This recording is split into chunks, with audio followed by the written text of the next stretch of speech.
ওকে, so আজকে আমরা যে চ্যাপ্টারটা দেখবো সেটা হলো chapter 24। Chapter 24 is related to monetary policy theory. So আমরা অনেকদিন পরে ক্লাস শুরু করছি, সো আমাদের খেয়াল রাখতে হবে এটা chapter 24 is a continuation chapter 23। So chapter 23 তে আমরা যে ইস্যুগুলো নিয়ে আলোচনা করেছি সেটার উপরই আরো ইন ডেপথে আলোচনা করা হবে চ্যাপ্টার 24। সো আমি চ্যাপ্টার 23 শুরু করার আগে, চ্যাপ্টার 24 শুরু করার আগে চ্যাপ্টার 23 থেকে দুই তিনটা জিনিস একটু রিক্যাপ করব, যেন আপনাদের যখন আমি 24 এর ইস্যুগুলোতে আলোচনা করব আপনারা যাতে একটু ডিটেলসে বুঝতে পারেন। তো আমি এখন চ্যাপ্টার 23 এর স্লাইড গুলো শেয়ার করতেছি। সো এটা ছিল আমাদের মূলত চ্যাপ্টার 23। এখানে আমরা মূলত aggregate demand and supply analysis দেখেছিলাম, এবং aggregate demand and supply analysis এর মাধ্যমে আমরা মূলত দেখতে চাচ্ছিলাম যে সেটা আমাদের কিভাবে ইনফ্লেশন রেটকে ইম্প্যাক্ট করে। ঠিক আছে, তো এগ্রিগেট আউটপুটের সাথে ইনফ্লেশন রেটের ইম্প্যাক্ট, সেখানে আমরা মূলত দেখেছিলাম আমরা কিভাবে এগ্রিগেট ডিমান্ড কার্ভ পাই এবং কিভাবে এগ্রিগেট সাপ্লাই কার্ভ পাই, এবং দুইটার সংমিশ্রণে আমাদের যে ইকুইলিব্রিয়াম পয়েন্টটা আসে সেই পয়েন্টটা হলো আমাদের এগ্রিগেট আউটপুট কত হবে, এন্ড এই এগ্রিগেট আউটপুটে আমাদের ইনফ্লেশন রেটটা কতটুকু হবে। ঠিক আছে, সো এটা যদি আপনাদের খেয়াল থাকে, আমরা মূলত কয়েকটা ইস্যু একটু সংক্ষেপে বলে নিই। যে আমাদের প্রথমত আমরা বলেছিলাম এগ্রিগেট ডিমান্ড কার্ভটা কিভাবে আসতেছে। আমরা বলেছিলাম ইনফ্লেশন রেটকে যদি আমরা প্রাইসের সাথে কম্পারিজন করি, আমরা জানি প্রাইস যখন বাড়ে ইনফ্লেশন বাড়ে। সো আমরা বলেছি যে যখন প্রাইস বেশি থাকে তখন আমাদের ডিমান্ড কম হয়, দেন যখন প্রাইস কমে যায় তখন আমাদের ডিমান্ড বেশি হয়। সিমিলার ওয়েতে আমরা যদি প্রাইসের জায়গায় ইনফ্লেশন রেট চিন্তা করি, সো ইনফ্লেশন রেট যখন বেশি থাকবে আমাদের এগ্রিগেট ডিমান্ড কম থাকবে, ইনফ্লেশন রেট যখন কম থাকবে আমাদের এগ্রিগেট ডিমান্ড বেশি থাকবে। সো এগ্রিগেট ডিমান্ড বেশি থাকবে, এবং দেন আমি এটার সাথে এই গ্রাফের সাথে যখন সাপ্লাই ইনপুট করবো তখন আমরা জানতে পারবো আমাদের ইকুইলিব্রিয়াম এগ্রিগেট আউটপুটটা কত হবে। দেন আমরা আলোচনা করেছিলাম এগ্রিগেট ডিমান্ড কার্ভ কেন শিফট করে কারণ আমরা এই ইস্যুগুলো বলেছিলাম যে এখানে আমাদের অটোনমাস আমাদের রিয়েল ইন্টারেস্ট রেট ছিল, অটোনমাস গভর্নমেন্ট স্পেন্ডিং ছিল, ট্যাক্স ছিল, নেট নেট এক্সপোর্ট ছিল, কনজাম্পশন ছিল, ইনভেস্টমেন্ট ছিল, এন্ড ফ্রিকশন ছিল, ফাইন্যান্সিয়াল ফ্রিকশন ছিল। সো এইসব কারণে আমরা বলেছি আমাদের এগ্রিগেট ডিমান্ড কার্ভ কি হয়, এগ্রিগেট ডিমান্ড কার্ভ শিফট করে। সো এখানে আমরা সেই কথাগুলো বলেছি। দেন আমরা চলে আসছি এগ্রিগেট সাপ্লাই এ। তো এগ্রিগেট সাপ্লাই এর ক্ষেত্রে আমরা দুই ধরনের এগ্রিগেট সাপ্লাই কার্ভের কথা বলেছি, একটা হলো long run aggregate supply curve, একটা ছিল short run aggregate supply curve. তো লং রান এগ্রিগেট সাপ্লাই কার্ভটা হবে ভার্টিক্যাল। কারণ কি, কারণ আমরা বলছি যে লং রানে আসলে ইকোনমিতে যে সাপ্লাইয়ের যে ইকোনমিতে যে আপনার প্রোডাকশনের যে ম্যাটেরিয়াল গুলো আছে, আমরা বলি ল্যান্ড, লেবার, ক্যাপিটাল, প্রোডাকশনের যে ম্যাটেরিয়াল সেগুলো কি থাকে, ফিক্স থাকে লং রান। সো লং রানে আমরা বলেছি যে long run aggregate supply curve এটা হবে একটা ভার্টিক্যাল লাইন। এটাও শিফট করতে পারে বিভিন্ন সময়, যখন আমাদের ইকোনমিতে যদি এরকম কোনো কিছু হয় যেটার কারণে আপনার এই ইনপুটস অফ প্রোডাকশন যদি আপনার কমে যায় কোনো কারণে, সেই ক্ষেত্রে আমরা বলি যে আমাদের long run aggregate supply curve can be shifted. তো এমন যদি হয় যে আমার long run aggregate supply curve, suppose আপনারা এই প্যান্ডেমিকের কথাই যদি চিন্তা করেন, যদি এমন হয় যে প্যান্ডেমিকের কারণে লেবারের লেবারের আপনার এগ্রিগেট এইজ কমে যাচ্ছে, ঠিক আছে, এগ্রিগেট এইজ কমে যাচ্ছে যদি আমরা বলি, তো সেক্ষেত্রে কি হবে, লেবারের এগ্রিগেট এইজ যদি কমে যায় তার মানে আমার ইকোনমিতে লেবার ফোর্স কমে যাবে। তো লেবার ফোর্স যদি কমে যায় তখন আমার ইকোনমিতে কি হবে, একটা long run aggregate supply curve shift হবে।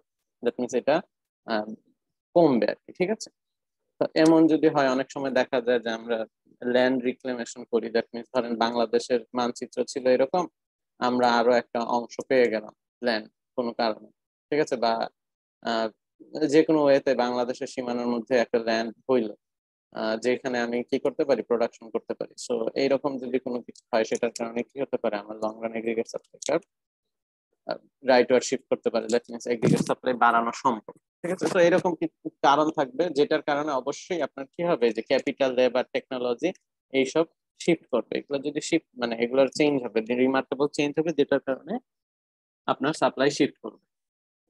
তো এই কথাগুলো আমরা বলে আসছি। দেন আমরা বলেছি যে শর্ট রান এগ্রিগেট সাপ্লাই কার্ভটা কিভাবে শিফট হয়। শর্ট রান এগ্রিগেট সাপ্লাই কার্ভটা তিনটা কারণে শিফট হয়। একটা হলো এক্সপেক্টেড ইনফ্লেশন, আরেকটা হলো ইনফ্লেশন শক, আরেকটা হলো আউটপুট গ্যাপ। তো aggregate short run aggregate supply কার্ভটা যদি আপনারা খেয়াল করেন, এটা কিন্তু ভার্টিক্যাল না, এটা হবে স্ল্যান্ট লাইন। সো এটা একটা আপওয়ার্ড স্লোপিং লাইন। তো আমরা বলছি যে আমাদের এক্সপেক্টেড ইনফ্লেশন যদি পজিটিভ হয়, যে আমরা যদি এক্সপেক্ট করি ইন ফিউচারে ইনফ্লেশন বাড়বে, তখন আমরা কি করব, আমরা ইনফ্লেশন বাড়া মানে আপনার কি হচ্ছে, প্রাইস বেড়ে যাচ্ছে। সো আমি হায়ার, আমি কি করব, আরো বেশি সাপ্লাই করব। ঠিক আছে, সো আমাদের লেফট ওয়ার্ড শিফট করব। সেম একটা ইনফ্লেশন শক যদি হয়, দ্যাট মিনস ইনফ্লেশন শক বলতে বোঝাচ্ছে যে আপনার ফ্যাক্টরস অফ প্রোডাকশন যেগুলো আছে, ল্যান্ড, লেবার, ম্যাটেরিয়াল, সেগুলোর যেই রিটার্ন আছে, ল্যান্ডের রিটার্ন হলো রেন্ট, লেবারের রিটার্ন হলো ওয়েজ। ঠিক আছে, সো এগুলা যদি কোনো কারণে বৃদ্ধি পায়, ঠিক আছে, অথবা আপনার যে ম্যাটেরিয়াল যেটা আছে, আপনার র ম্যাটেরিয়াল, সেটার কস্ট যদি বেড়ে যায়, যেমন আমরা উদাহরণস্বরূপ বলেছিলাম যে আমাদের যদি এমন হয় যে বেশিরভাগ প্রোডাকশনের র ম্যাটেরিয়াল হলো আপনার ন্যাচারাল ওয়েল, যেটা আমরা ভূগর্ভ থেকে নিয়ে আসি। তো এই তেলের দাম যদি বেড়ে যায়, আমরা জানি সাপ্লাই এর প্রোডাকশন কস্ট বেড়ে যায়, এবং প্রোডাকশন কস্ট যখন বেড়ে যায় তখন আমরা কি করি, হাই সাপ্লাই করার চেষ্টা করি to get to earn more revenue. ঠিক আছে, এন্ড দেন হলো পারসিস্টেন্ট আউটপুট গ্যাপ। তো আউটপুট গ্যাপটা যদি আপনারা খেয়াল করেন, আমরা বলে আসছি যে আমাদের একটা পটেনশিয়াল আউটপুট আছে।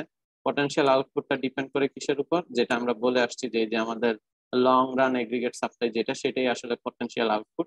পটেনশিয়াল আউটপুটটা হলো যে ইকোনমিতে আমার যেই রিসোর্সেস আছে, আমি একটু আগে যেগুলো বললাম, ল্যান্ড, লেবার, ম্যাটেরিয়াল, এগুলো আমি সম্পূর্ণ ইউজ করে আমি কতটুকু সাপ্লাই করতে পারবো, সেটা হলো আমার লং রান এগ্রিগেট সাপ্লাই। সেটার সাথে আমার শর্ট রান এগ্রিগেট সাপ্লাই কার্ভের চেঞ্জ কতটুকু। ঠিক আছে, যদি এটা পজিটিভ হয় তাহলে একটা ইম্প্যাক্ট, নেগেটিভ হলে আরেকটা ইম্প্যাক্ট। জেনারেলি যখন পটেনশিয়াল আউটপুট থেকে আপনার শর্ট টার্ম আউটপুট যদি বেশি হয়, তার মানে কি আপনার ইন ফিউচারে এটা আপনার আহ,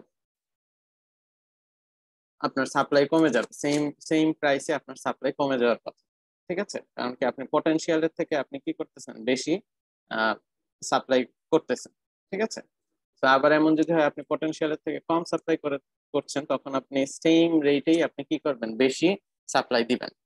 তো এখানে আমরা যেটা বোঝাতে চাচ্ছি যে আপনি সাপোজ আপনি এই পয়েন্টে আছেন, তো এই পয়েন্টে যদি আপনি থাকেন, এই পয়েন্টে আছেন আপনি, তো এই পয়েন্টে যদি আপনি থাকেন, তো আপনার ইনফ্লেশন রেট সাপোজ এখানে 5%। ঠিক আছে, তো এই পয়েন্টে সাপোজ আপনার আউটপুট হলো এইটা। ঠিক আছে, তো এইটা সাপোজ হলো আপনার কি, এটা হলো আপনার অ্যাকচুয়াল আউটপুট, কিন্তু আপনার পটেনশিয়াল আউটপুট হলো এর থেকে কম। সাপোজ এই পয়েন্টে হলো আপনার পটেনশিয়াল আউটপুট। ঠিক আছে, এটা হলো আপনার পটেনশিয়াল আউটপুট। তো আপনার পটেনশিয়াল আউটপুট যদি আপনার অ্যাকচুয়াল আউটপুট থেকে কম হয়, সেক্ষেত্রে আপনি কি করবেন, সেক্ষেত্রে আপনার এগ্রিগেট সাপ্লাই কার্ভ শিফট করবে। কারণ কি, কারণ আপনি এইখানে তো কনসিস্টেন্টলি থাকতে পারবেন না। কেন পারবেন না? বিকজ এটা তো আপনার পটেনশিয়ালের থেকে বেশি। তো আপনি কি করতে পারবেন না, আপনি এখানে থাকতে পারবেন। তখন আপনার এগ্রিগেট সাপ্লাই কার্ভ শিফট হয়ে আলটিমেটলি এখানে চলে আসবে, যেটা হলো আপনার পটেনশিয়াল আউটপুটের সমান। তো এটা লেফট ওয়ার্ড শিফট হবে। আবার যদি অপোজিটটা হয়, যে আপনার কি হচ্ছে, আপনি এই পয়েন্টে আছেন, যেটা হলো আপনার অ্যাকচুয়াল আউটপুট নাও শর্ট টার্মে, কিন্তু আপনার পটেনশিয়াল আউটপুট হলো এখানে। ঠিক আছে, সো আপনি কি করতে পারবেন, আপনি সেম ইনফ্লেশন রেটেই, এখন আপনার কি হবে, আপনার এগ্রিগেট সাপ্লাই কার্ভ শিফট করবে, শিফট করে এখানে চলে আসবে। কারণ কি, কারণ আপনি জানেন যে লং টার্মে আপনি আরো বেশি প্রোডাকশন করতে পারবেন, তো সেম প্রাইসেই আপনি কি করবেন, আরো বেশি আউটপুট জেনারেট করতে পারবেন। ঠিক আছে, সো এইখানে আমরা যে এক্সপ্লানেশনটা দিচ্ছি, সেটা আমরা প্রাইসের পার্সপেক্টিভ থেকে এক্সপ্লানেশন দিচ্ছি। দ্যাট মিনস হলো আমরা সেম আউটপুট দিচ্ছি but at a higher rate. ঠিক আছে, এখানেও সেম আউটপুট দিচ্ছি but at a higher rate. ঠিক আছে। আর এখানে আমরা বলতেছি আউটপুট আমার চেঞ্জ হচ্ছে, ঠিক আছে, বিকজ যেহেতু আমার এক্সপেক্টেড ইনফ্লেশন বেশি, তাহলে আমি যদি সেম আউটপুটও রাখি তাহলে আমি কি করবো, হাই রেট চার্জ করবো। এখানেও যদি আমি, যেহেতু আমার ইনফ্লেশন শক আছে, দ্যাট মিনস প্রাইস বাড়তেছে, সো আমি যদি সেম আউটপুটও রাখি তারপরে আমি কি করব, বেশি প্রাইস চার্জ করবো। এই জন্য আমার কি হবে, এগ্রিগেট সাপ্লাই কার্ভটা শিফট করবো। আর অপোজিট ওয়েতে যদি আমি বলতে চাই যে আমি যদি সেম ইনফ্লেশন রাখতে চাই বা সেম ইনফ্লেশন রেট রাখি, তাহলে কি করবো, আমি আগের থেকে কম সাপ্লাই দিব, কারণ কি আমার কস্ট অফ প্রোডাকশন বেড়ে গেছে। তো কস্ট অফ প্রোডাকশন যেহেতু বেড়ে গেছে, সো আমি কি করব, সেম রেট যদি থাকে, সেম ইনফ্লেশন রেট বা প্রাইস যদি থাকে, প্রাইস বললে আপনাদের জন্য বুঝতে সুবিধা, সেম প্রাইস বা সেম ইনফ্লেশন রেট যদি থাকে তাহলে আমি আগের থেকে কম সাপ্লাই দিব, বিকজ আমার কস্ট অফ প্রোডাকশন বেড়ে গেছে। ঠিক আছে। আর যদি আমি সেম আউটপুট লেভেলে থাকতে চাই তাহলে আমি কি করব, প্রাইস বাড়িয়ে দিব। এই জন্য আমাদের aggregate supply curve left shift করবে। সিমিলার ওয়েতে এখানে এক্সপেক্টেড ইনফ্লেশন যদি বেশি হয় তার মানে হলো প্রাইস বাড়ার চান্স আছে। তো প্রাইস বাড়তে হলে যদি আমি সেম আউটপুট দিতে চাই তাহলে আমি কি করব, হায়ার ইনফ্লেশন রেট এক্সপেকটেশন, যেহেতু ইনফ্লেশন বেড়ে যাবে, ইন্টারেস্ট রেট বেড়ে যাবে, ইনফ্লেশনটা বেড়ে যাবে, সরি। আর আপনার যদি আমি সেম রেটেই রাখতে চাই তাহলে আমার কি হবে, তাহলে আমার আউটপুট কমে যাবে। ঠিক আছে। সো আমি সেম রেটে যদি থাকতে চাই, এই পয়েন্টটাতে থাকতে চাই, তখন আমি কি করবো, আউটপুট কমিয়ে ফেলবো। তো এই জন্য লেফট পার্ট শিফট করবো। তো এখানে খেয়াল করেন প্রত্যেকটা হলো চেঞ্জ, যদি পজিটিভ চেঞ্জ হয় সেই ক্ষেত্রে আমরা বলতেছি কন্ডিশনটা কি হবে, যদি এগুলো নেগেটিভ চেঞ্জ হয় তাহলে আমরা কন্ডিশনটা হবে অপোজিট, রাইট ওয়ার্ড শিফট করবে এগ্রিগেট সাপ্লাই কার্ভ। ঠিক আছে।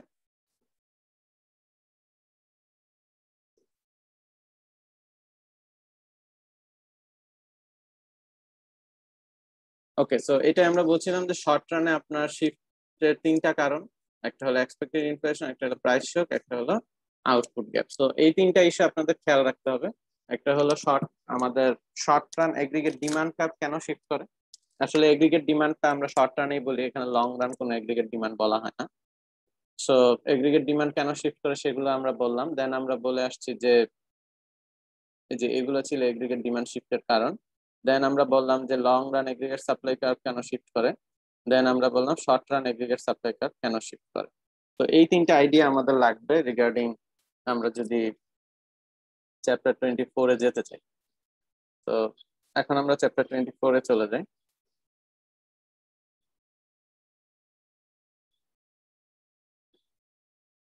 তো চ্যাপ্টার 24 মূলত কি কথা বলছে, চ্যাপ্টার 24 মূলত বলতে যাচ্ছে যে আপনারা, এই যে আমরা বিভিন্ন সিচুয়েশন দেখলাম, এগ্রিগেট ডিমান্ডের কন্ডিশন, এগ্রিগেট সাপ্লাইয়ের কন্ডিশন, ঠিক আছে।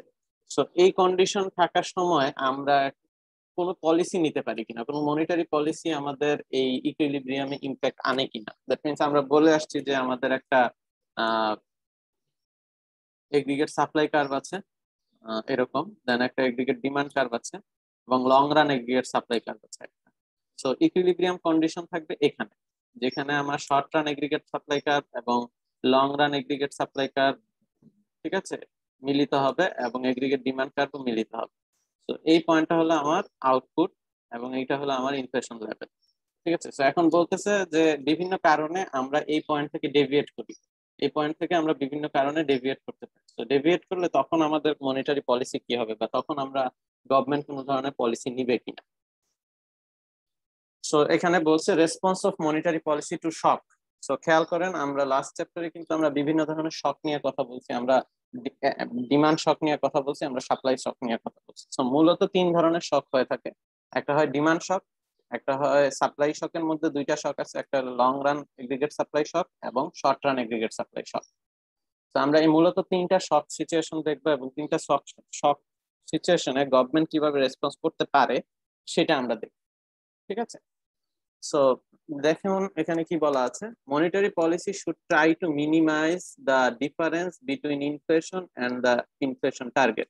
তো আমরা সবসময় বলে আসছি যে আমাদের ইনফ্লেশন টার্গেট থাকে একটা। সো আমাদের এক্সপেকটেশন থাকে যে মার্কেটে যে ইনফ্লেশন রেটটা আছে আর এক্সপেক্টেড টার্গেটেড ইনফ্লেশন, এই দুইটার মধ্যে ডিফারেন্সটা যেন সবচেয়ে মিনিমাইজ করা যায়। ঠিক আছে। এবং ইনফ্লেশন টার্গেটিংটা কি সেটা নিয়ে আমরা কিন্তু একটা চ্যাপ্টারে পড়ে আসছি, এবং ইনফ্লেশন টার্গেটিং এর সুবিধা অসুবিধা গুলা কি সেগুলো নিয়ে আমরা পড়ে আসছি। ইনফ্লেশন টার্গেটিং এর সবচেয়ে বড় সুবিধা, আপনি যদি ইনফ্লেশন সম্পর্কে জানতে পারেন এবং আপনি যদি বুঝেন যে ইন ফিউচারে আপনার ইনফ্লেশন কত হবে, সো আপনি বিভিন্ন ধরনের ডিসিশন নিতে পারছেন।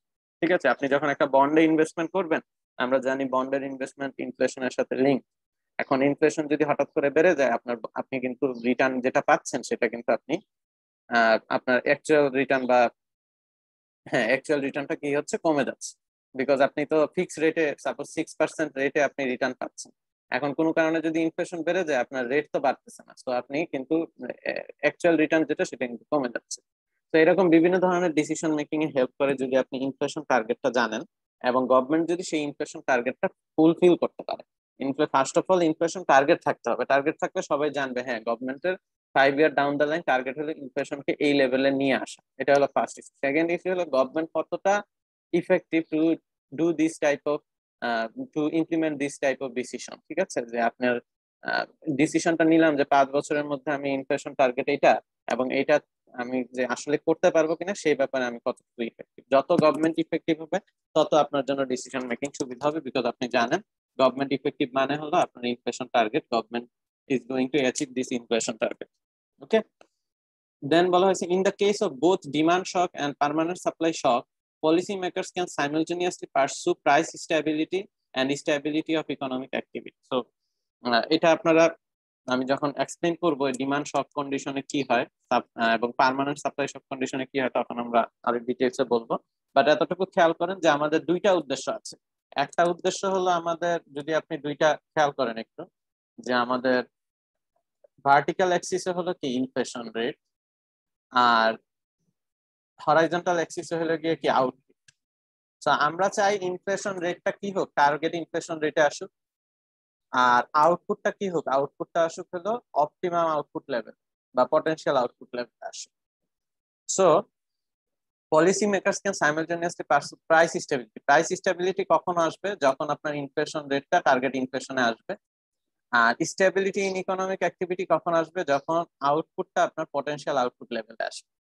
ঠিক আছে, সো আমরা চেষ্টা করব যখনই এরকম ডিমান্ড শক হবে অথবা সাপ্লাই শক হবে, ডিমান্ড শক এবং সাপ্লাই শক হলে কি হয়, ডিমান্ড শক এবং সাপ্লাই শক হলে আপনারা লাস্ট চ্যাপ্টারে দেখে আসছেন যে যখন ডিমান্ড শক হবে বা সাপ্লাই শক হবে, আমার কি হবে, ইকুইলিব্রিয়াম থেকে আমি দূরে সরে যাবো। আমার যে এই যে আমাদের যে ডিমান্ড কার্ভ সাপ্লাই কার্ভ, এই পয়েন্টটা থেকে আমি কি হবে, আইদার যখন সাপ্লাই শক হবে তখন আমি এইদিকে শিফট হয়ে যাবে, অথবা ডিমান্ড শক হলে এইদিকে অথবা এইদিকে শিফট হয়ে যাবে। সো ইকুইলিব্রিয়াম থেকে আমি দূরে সরে যাবো, আমি এই পয়েন্ট গুলোতে চলে যাবো।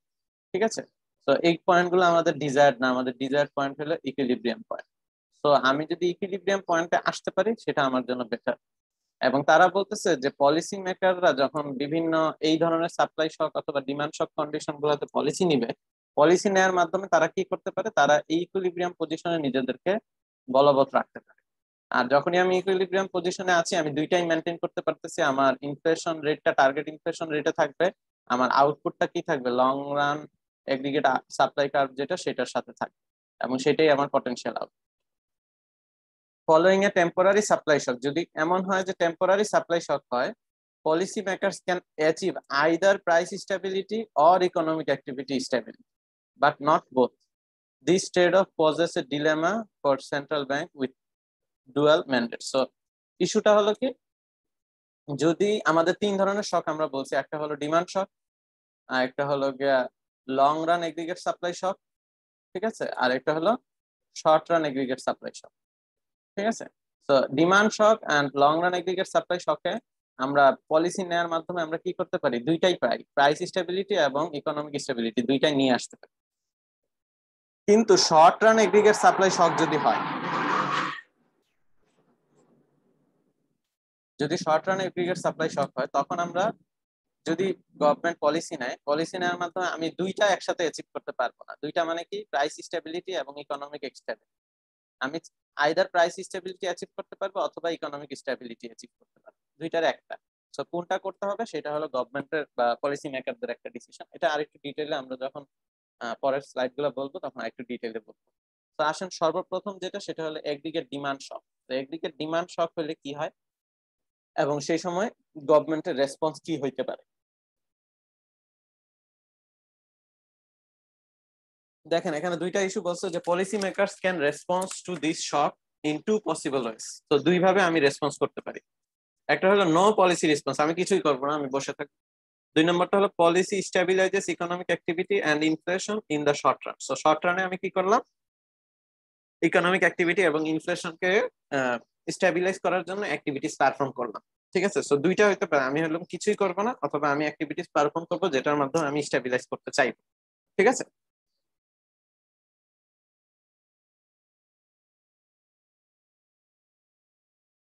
ওকে। আর এখানে কি বলছে, the in case of aggregate demand shock there is no trade off between the pursuit of price stability and economic activity stability. So আমি একটু আগে বললাম যে আমাদের প্রথম দুইটা যেটা ডিমান্ড শক এবং লং রান এগ্রিগেট সাপ্লাই শক, এই ক্ষেত্রে আমাদের কোনো ট্রেড অফ নাই। দ্যাট মিনস হলো প্রাইস স্টেবিলিটি এবং ইকোনমিক স্টেবিলিটির মধ্যে কোনো ট্রেড অফ করার প্রয়োজন নাই। শুধুমাত্র ট্রেড অফ করতে হবে কখন, যখন আপনি শর্ট রান এগ্রিগেট সাপ্লাই শক নিয়ে কথা বলবেন, তখন ট্রেড অফ করতে হবে। দ্যাট মিনস একটা হলে আরেকটা হবে না।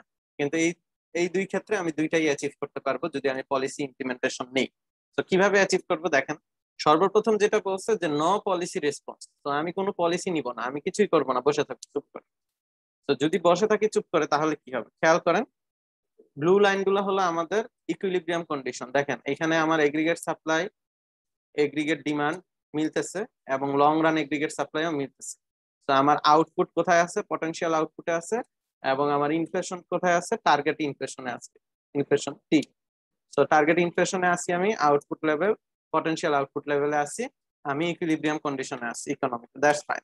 এখন কথা হলো কোনো কারণে আমার ডিমান্ড শক হলো। ডিমান্ড শক কেন হতে পারে, এটা আমরা ওই যে লাস্ট চ্যাপ্টার থেকে দেখে আসছি যে আমাদের ডিমান্ড কার্ভ যেসব কারণে শিফট করে সেই সব কারণে ডিমান্ড শক হতে পারে। যেমন আমরা বলছি যে আমার যদি ট্যাক্স স্ট্রাকচার চেঞ্জ হয়, আমার গভর্নমেন্ট স্পেন্ডিং যদি বেড়ে যায়, আমার যদি রিয়েল ইন্টারেস্ট রেটে কোনো ইম্প্যাক্ট হয়, দেন আমার ফাইন্যান্সিয়াল ফ্রিকশনে কোনো যদি ইম্প্যাক্ট হয়, সো এই সব কিছুর কারণে আমার কি হতে পারে, আমার এগ্রিগেট সাপ্লাই শক হতে পারে, ডিমান্ডে শক হতে পারে।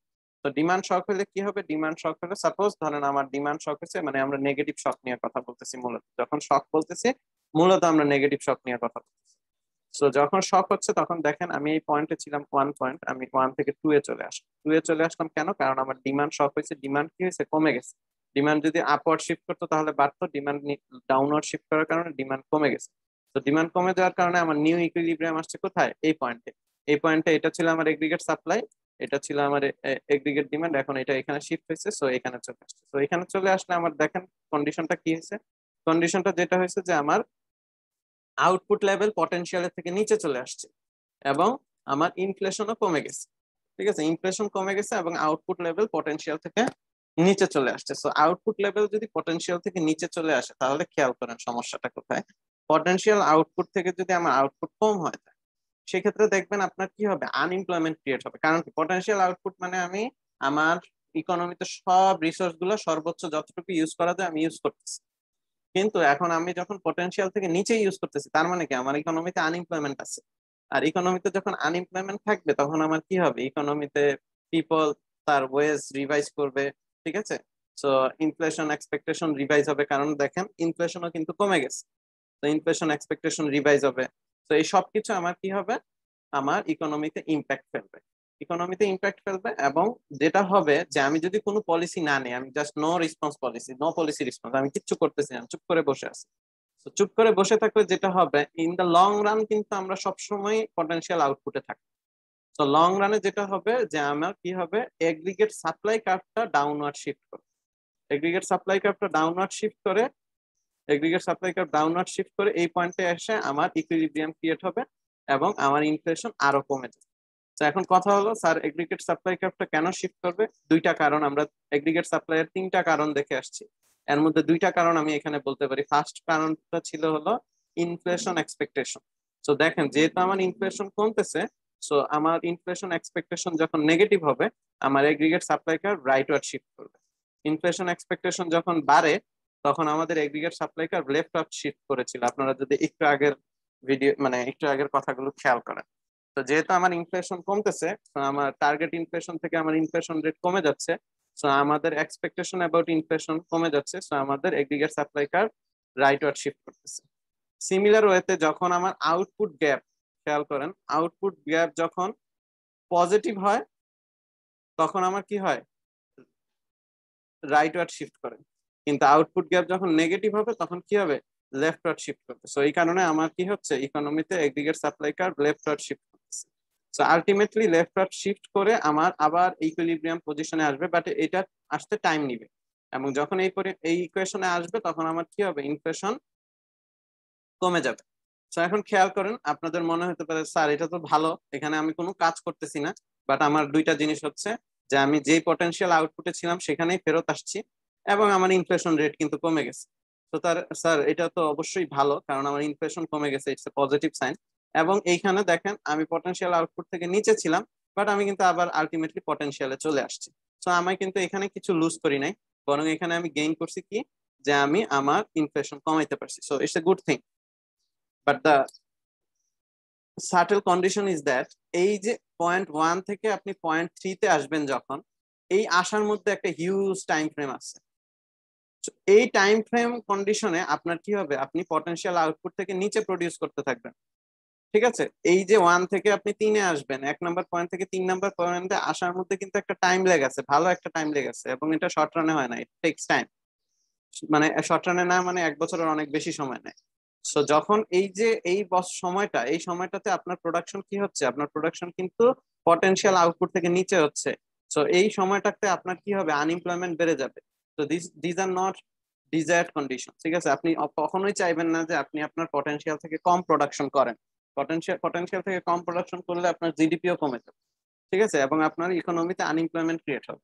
সো এই হলো গিয়ে প্রবলেম। সো সুবিধা যদি আপনি বলেন যে আমার ইনফ্লেশন কমতেছে, সেটা একটা সুবিধা, আপনি চিন্তা করতে পারেন। এটা এটা এটা কমবে আপনার লং রানে, কিন্তু শর্ট রানে আপনি কি করবেন, আপনি আপনার পটেনশিয়াল আউটপুট লুজ করবেন, যে কারণে আপনার জিডিপি কমে যাবে এবং আপনার আনএমপ্লয়মেন্ট রেট বেড়ে যাবে। সো এই প্রবলেম গুলো সলভ করার জন্য আমরা সেকেন্ড পলিসিতে আসি। সেকেন্ড পলিসি হলো কি, aggregate demand shock policy stabilises output and inflation in the short run. So আমরা কি করতেছি, যে আমরা এখানে বলে আসছে আমরা লং রানে যে স্টেবিলাইজ হয়ে যাচ্ছি, কারণ কি লং রানে আমি আবার কিন্তু ইকুইলিব্রিয়ামে চলে আসছি। খেয়াল করেন, আমি লং রান এগ্রিগেট সাপ্লাই চলে আসছি, এখানে আমার নতুন সাপ্লাই কার্ভ, নতুন ডিমান্ড কার্ভ, এবং আমি কিন্তু লং রানে যে স্টেবিলাইজ হয়ে যাচ্ছি। কিন্তু তারা বলতেছে লং রানে স্টেবিলাইজ হইলে আমি শর্ট টার্মে অনেক কিছু লুজ করতেছি, আমি আমার প্রোডাক্ট অপটিমাম আউটপুট লুজ করতেছি, এবং আমি আমার আনএমপ্লয়মেন্ট রেট বাড়াইতে হচ্ছে। তো আমি এখন কিছু পলিসি নিব যেটার মাধ্যমে আমি কি করতে পারি, এই প্রবলেম গুলো যাতে না হয় এবং শর্ট রানেই যাতে আমি আমার পটেনশিয়াল আউটপুটে চলে যেতে পারি। তো সেই ক্ষেত্রে আমরা কি করতে পারি, সেই ক্ষেত্রে আমরা করতে পারি যে আমরা প্রথমত যখন এগ্রিগেট ডিমান্ড কার্ভ 1 থেকে 2 তে চলে আসবে, দ্যাট মিনস এখান থেকে এগ্রিগেট ডিমান্ড কার্ভ এখানে চলে আসবে, তখন আমরা একটা পলিসি ইমপ্লিমেন্টেশন নিব। দ্যাট মিনস আমি ইকুইলিব্রিয়ামে ছিলাম, এখানে আমি এখানে চলে আসছি প্রথমে, যখন কোনো একটা কারণে আমার এগ্রিগেট ডিমান্ড ফল করছে। এখন আমি কি করব, আমি ইকোনমিতে এমন অ্যাক্টিভিটিস পারফর্ম করব যার কারণে আমি এগ্রিগেট ডিমান্ডটাকে আবার আগের জায়গায় নিয়ে যেতে পারবো। তো বেসিক আন্ডারস্ট্যান্ডিংটা হলো আমাদের ফেডারেল ফান্ড রেট যেটা আছে, আমরা বলি ফেডারেল ফান্ড রেট, যেহেতু আমরা মনিটারি পলিসি নিয়ে কথাবার্তা বলতেছি, তো আমরা ফেডারেল ফান্ড রেটটাকে আমি কি করতে পারি, আমি কমায় দিতে পারি। তো ফেডারেল ফান্ড রেট যদি আমি কমায় দিই, তখন আমার কি হবে, ইকোনমিতে সবাই কি করা শুরু করবে, এখন লোয়ার রেটে লোন নিতে পারবে। লোয়ার রেটে লোন নিতে পারলে তার মানে কি, পজিটিভ এনপিভি প্রজেক্ট অনেক বেশি হবে। ঠিক আছে, অনেক বেশি পজিটিভ এনপিভি প্রজেক্ট হবে। সো আমি লোয়ার রেটে লোন নিতে পারতেছি, আমি অনেক বেশি ইনভেস্টমেন্ট করব, ইনভেস্টমেন্ট করার মাধ্যমে আমি আবার কি করবো, আমার আউটপুট বাড়িয়ে দিব। তো আমার ডিমান্ড কার্ভ কিন্তু আমি আবার কি করব, এখান থেকে এখানে পুনরায় নিয়ে আসবো। তো এর মাধ্যমে আমি কি করতে পারি, আমি ইকোনমিতে আবার আগের ইকুইলিব্রিয়াম কন্ডিশনে নিয়ে আসতে পারি। ঠিক আছে, তো এর মাধ্যমে খেয়াল করেন আমার দুইটা জিনিস অ্যাচিভ হচ্ছে। আমি আমার ইনফ্লেশন রেট যেটা আগের থেকে কমে গিয়েছিল, সেটাকে আমি আমার টার্গেট ইনফ্লেশনে নিয়ে আসতে পারতেছি। তো টার্গেট ইনফ্লেশনে যদি নিয়ে আসি, তার মানে কি আমার প্রাইস স্টেবিলিটি যেটা আমরা বলছি, সেটা অ্যাচিভ হচ্ছে। প্রাইস স্টেবিলিটি কেন অ্যাচিভ হচ্ছে, প্রাইস স্টেবিলিটি অ্যাচিভ হচ্ছে কারণ আমরা যদি টার্গেটে থাকতে পারি সবসময়, তাহলে মানুষ বুঝবে কি, যে okay, government is ready to take actions so that the inflation rate is always in the target inflation rate. So আপনার আন্ডারস্ট্যান্ডিং থাকবে যে ইন ফিউচারে ইনফ্লেশন রেট যেটা হবে সেটা হবে টার্গেট ইনফ্লেশন রেট। সো আপনার প্রাইস স্টেবিলিটি থাকবে। আর সেকেন্ড হলো যে আমি আমার আউটপুটটাকে কমতে দেই নাই, আমি আমার আউটপুটটাকে কি করে নিয়ে আসলাম, আমি আমার আউটপুটটাকে আগের জায়গায় নিয়ে আসছি। তো আমার আনএমপ্লয়মেন্ট রেট বাড়ার কোনো চান্স নাই, আনএমপ্লয়মেন্ট রেট আগের জায়গায় চলে আসবে। হয়তো কিছু সময়ের জন্য ইমপ্লিমেন্টেশন হইতে যা সময় লাগে, এছাড়া আপনার কি হচ্ছে, আপনার ইনফ্লেশনটাকেও আপনি টার্গেটে নিয়ে আসতে পারতেছেন, আউটপুটটাকেও আপনি আপনার প্রয়োজনীয় বা পটেনশিয়াল আউটপুটে নিয়ে আসতে পারতেছেন। সো আপনার কি হচ্ছে, আপনার প্রাইস স্টেবিলিটি হচ্ছে এবং ইকোনমিক অ্যাক্টিভিটি স্টেবিলিটিও হচ্ছে। কখন হচ্ছে এটা, এটা শর্ট রানেই হয়ে যাচ্ছে, এটার জন্য আপনার লং টার্ম পর্যন্ত ওয়েট করতে হবে না। কত টাইম লাগবে সেটা ডিপেন্ড করে আপনার ইকোনমিক অ্যাক্টিভিটি গুলা কিভাবে, কত দ্রুত আপনি এক্সিকিউট করতে পারেন সেটার উপর, ইকোনমিক পলিসি গুলো। তো এটা হলো দুইটা স্পেকট্রাম রিগার্ডিং ডিমান্ড শক। যদি ডিমান্ড শক হয় আমরা চাইলে কিছু না করতে পারি, কিছু যদি না করি তাহলেও আমরা ইকুইলিব্রিয়াম কন্ডিশনে আসবো, but it will take time and we will face some difficulties like unemployment rate বেড়ে যাবে, দেন হলো আমি কিছু পটেনশিয়াল আউটপুট লুজ করবো। আর ইন দ্য শর্ট টার্ম যদি আমি কোনো পলিসি ইমপ্লিমেন্টেশন করি যেটার মাধ্যমে আমি চাচ্ছি কি ডিমান্ডটাকে আগের জায়গায় নিয়ে যেতে, তো সেটা যদি আমি নিয়ে যেতে পারি তখন আমার কি হবে, আলটিমেটলি আমি আমার দুইটা প্রাইস স্টেবিলিটি এবং ইকোনমিক অ্যাক্টিভিটি স্টেবিলিটি দুইটাই অ্যাচিভ করতে পারবো, বিকজ আমার ইনফ্লেশন রেট, টার্গেট ইনফ্লেশন রেটে আবার ব্যাক করবে এবং আমার আউটপুট, টার্গেট আউটপুট বা পটেনশিয়াল আউটপুটে আবার ব্যাক করবে। সো আমি স্টেবিলিটি অর্জন করতে পারবো। তো এটা হলো ডিমান্ড শক যদি হয় তখন ইকোনমিক পলিসি কি হবে সেটা। দেন আমাদের সেকেন্ড যেটা হলো পার্মানেন্ট সাপ্লাই শক। খেয়াল করেন পার্মানেন্ট সাপ্লাই শক নিয়ে আমরা কেন বলতেছি আগে, কারণ ডিমান্ড শক এবং পার্মানেন্ট সাপ্লাই শকে আমরা ওই যে একটু আগে বলছি যে লং রান এগ্রিগেট সাপ্লাই শকে কি হয় না, আমাদের ওই ট্রেড অফ নাই। ট্রেড অফ মানে আমি কি বলতেছি যে আপনি প্রাইস স্টেবিলিটি অর্জন করলে এটা পারবেন না, বা এটা অর্জন করলে ইকোনমিক অ্যাক্টিভিটি স্টেবিলিটি অর্জন করলে প্রাইস স্টেবিলিটি পারবেন না, এরকম নয়। আমি কিন্তু দুইটাই অর্জন করছি, এখানে আমি প্রাইস স্টেবিলিটি অর্জন করছি, আমি ইকোনমিক অ্যাক্টিভিটি স্টেবিলিটি অর্জন করেছি। সো এখানে কোনো ট্রেড অফ নাই। Long run aggregate supply curve যদি শিফট হয় বা পার্মানেন্ট সাপ্লাই শিফট যদি হয় সেক্ষেত্রে আমাদের এই ধরনের কোনো ট্রেড অফ নাই। এখানেও সেম ইস্যু যে আমি দুই ধরনের পলিসি রেসপন্স নিতে পারি, আমি কিছুই করব না, নো পলিসি রেসপন্স, আমি আমি ইনফ্লেশন বা স্টেবিলাইজ করার জন্য আমি কোনো পলিসি নিব। তো সর্বপ্রথম খেয়াল করেন, সর্বপ্রথম যদি আমরা খেয়াল করি যে আমাদের long run aggregate supply curve কি হচ্ছে, লং রান আমি এটা বলতেছি নো পলিসি রেসপন্স, আমার কোনো পলিসি রেসপন্স নাই, মানে আমি কিছু করব না। তো এটা ছিল আমার equilibrium, aggregate supply, aggregate demand and long run aggregate supply, তিনটাই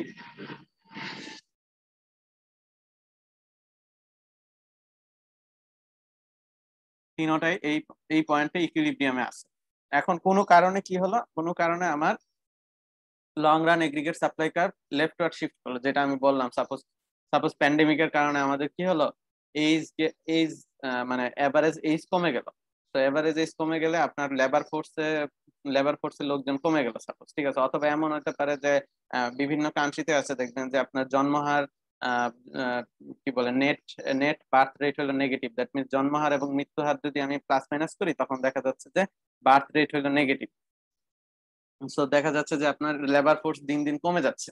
সো এইসব কারণে কি হতে পারে, আপনার aggregate long run aggregate supply curve কি হতে পারে, লেফটওয়ার্ড শিফট করতে পারে। So long run aggregate supply curve যদি এই পয়েন্টে শিফট করে, লেফটওয়ার্ড শিফট করে, তো এটা তো লং রানে শিফট করবে। So in the mean time আমার কিছু শিফট আসবে যেগুলো হলো শর্ট টার্ম দিয়ে শিফট আসবে। খেয়াল করেন যেহেতু আমার আমি যদি long run aggregate supply curve shift করে তার মানে কি, তার মানে আমি যেই আউটপুটটা প্রডিউস করতেছি সেইটা হলো পটেনশিয়াল আউটপুট থেকে বেশি প্রডিউস করতেছি, এটা আমার আগের পটেনশিয়াল আউটপুট ছিল। বাট যেহেতু আমার long run aggregate supply curve shift করতেছে তার মানে এখন আমার অ্যাকচুয়াল পটেনশিয়াল আউটপুট হলো এইটা। তো আমি এই পয়েন্টে যদি থাকি তার মানে কি আমি পটেনশিয়াল আউটপুট থেকে বেশি প্রডিউস করতেছি, ঠিক আছে। সো খেয়াল করেন যদি পটেনশিয়াল আউটপুট থেকে আমি বেশি প্রডিউস করি তাহলে কি হয়, আমাদের সাপ্লাই কার্ভ কিভাবে শিফট করে আমরা দেখিয়েছিলাম। তো খেয়াল করেন যদি আমরা তখন দেখিয়েছিলাম যে সাপ্লাই কার্ভ শিফট করবে কিভাবে, লেফটওয়ার্ড শিফট করবে। তো আমরা এটাই দেখতেছি আমাদের সাপ্লাই কার্ভ কি হচ্ছে 1 থেকে 2 এ চলে যাচ্ছে, ঠিক আছে, লেফটওয়ার্ড শিফট করতেছে। সো লেফটওয়ার্ড শিফট করার কারণে কি হচ্ছে, আমার আউটপুট কমে যাচ্ছে এবং ইনফ্লেশন বাড়তেছে, ঠিক আছে। এবং এটা আলটিমেটলি আরো শিফট করবে, আরো শিফট করে এইখানে ইকুইলিব্রিয়াম কন্ডিশনে আসবে এবং it will take time, it will be in long term, that means short টার্মে এইভাবে শিফট হবে, এভাবে একটা দুইটা শিফট না, অনেকগুলা শিফট হবে, এখানে আরো শিফট হবে, এখানে আরো শিফট হবে, শিফট হতে হতে হতে হতে আলটিমেটলি আপনার কি হবে, এই পয়েন্টে এসে ইকুইলিব্রিয়াম হবে যেখানে লং রান এগ্রিগেট সাপ্লাই, নতুন এগ্রিগেট সাপ্লাই এবং এগ্রিগেট ডিমান্ড কার্ভ আপনার কি হবে, তিনটাই আপনার ইকুইলিব্রিয়াম পজিশনে চলে আসবে। সো এইটা হলো নো পলিসি রেসপন্স, আমি কিছু করতেছি না, অটোমেটিক্যালি ইকোনমিতে এই অ্যাক্টিভিটিস গুলা পারফর্ম হচ্ছে। কারণ কি, আপনি যখন এক পটেনশিয়াল আউটপুট থেকে বেশি প্রডিউস করবেন, অবশ্যই আপনি কি করতেছেন, আপনার এমপ্লয় মানে আপনার যেই লেবার ফোর্স আছে তাদেরকে আপনি অনেক বেশি ইউজ করতেছেন, আপনার যেই ম্যাটেরিয়ালস আছে সেগুলোকে আপনি অনেক বেশি ইউজ করতে চাচ্ছেন। সো লেবার ফোর্স যখন আপনি অনেক বেশি ইউজ করবেন, দ্যাট মিনস 8 ঘন্টার জায়গায় আপনি 10 ঘন্টা 12 ঘন্টা ইউজ করাবেন, তখন আপনার কি হবে, কস্ট অফ প্রোডাকশন বেড়ে যাবে।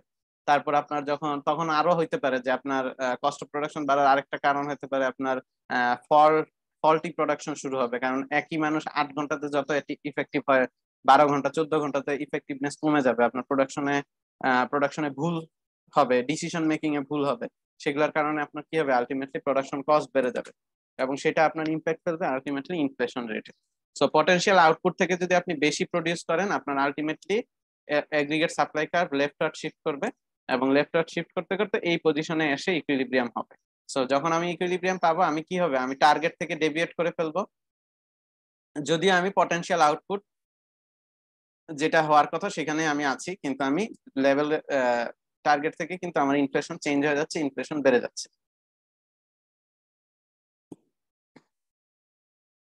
সো এখন আসুক সেকেন্ড ইস্যু, যেটাতে আমি পলিসি ইমপ্লিমেন্টেশন নিব। এর আগে থেকে পলিসি ইমপ্লিমেন্টেশন ছিল না, এখন আমি পলিসি ইমপ্লিমেন্টেশন নিব। তো পলিসি ইমপ্লিমেন্টেশন যদি আমি নেই, দেখেন আমার ইনিশিয়াল ইকুইলিব্রিয়াম ছিল এই পয়েন্টে, ঠিক আছে, এবং আমরা বলতেছি কি হবে, আমাদের শর্ট রানে এগ্রিগেট সাপ্লাই কার্ভ শিফট করতে করতে আমার এই পয়েন্টে আসার কথা লং রানে। তো শর্ট রানে সাপোজ এগ্রিগেট সাপ্লাই কার্ভ এই পয়েন্টে শিফট করলো।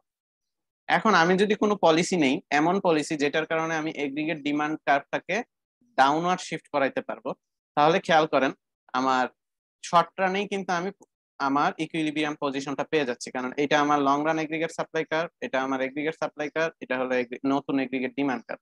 তো এটা কিন্তু আমার নতুন কি হয়ে যাচ্ছে, আমার নতুন ইকুইলিব্রিয়াম আসতেছে।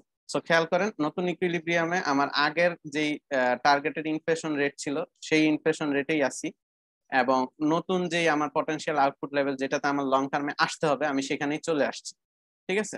সো এগ্রিগেট ডিমান্ড কার্ভ আমি কিভাবে লেফটওয়ার্ড শিফট করতে পারি?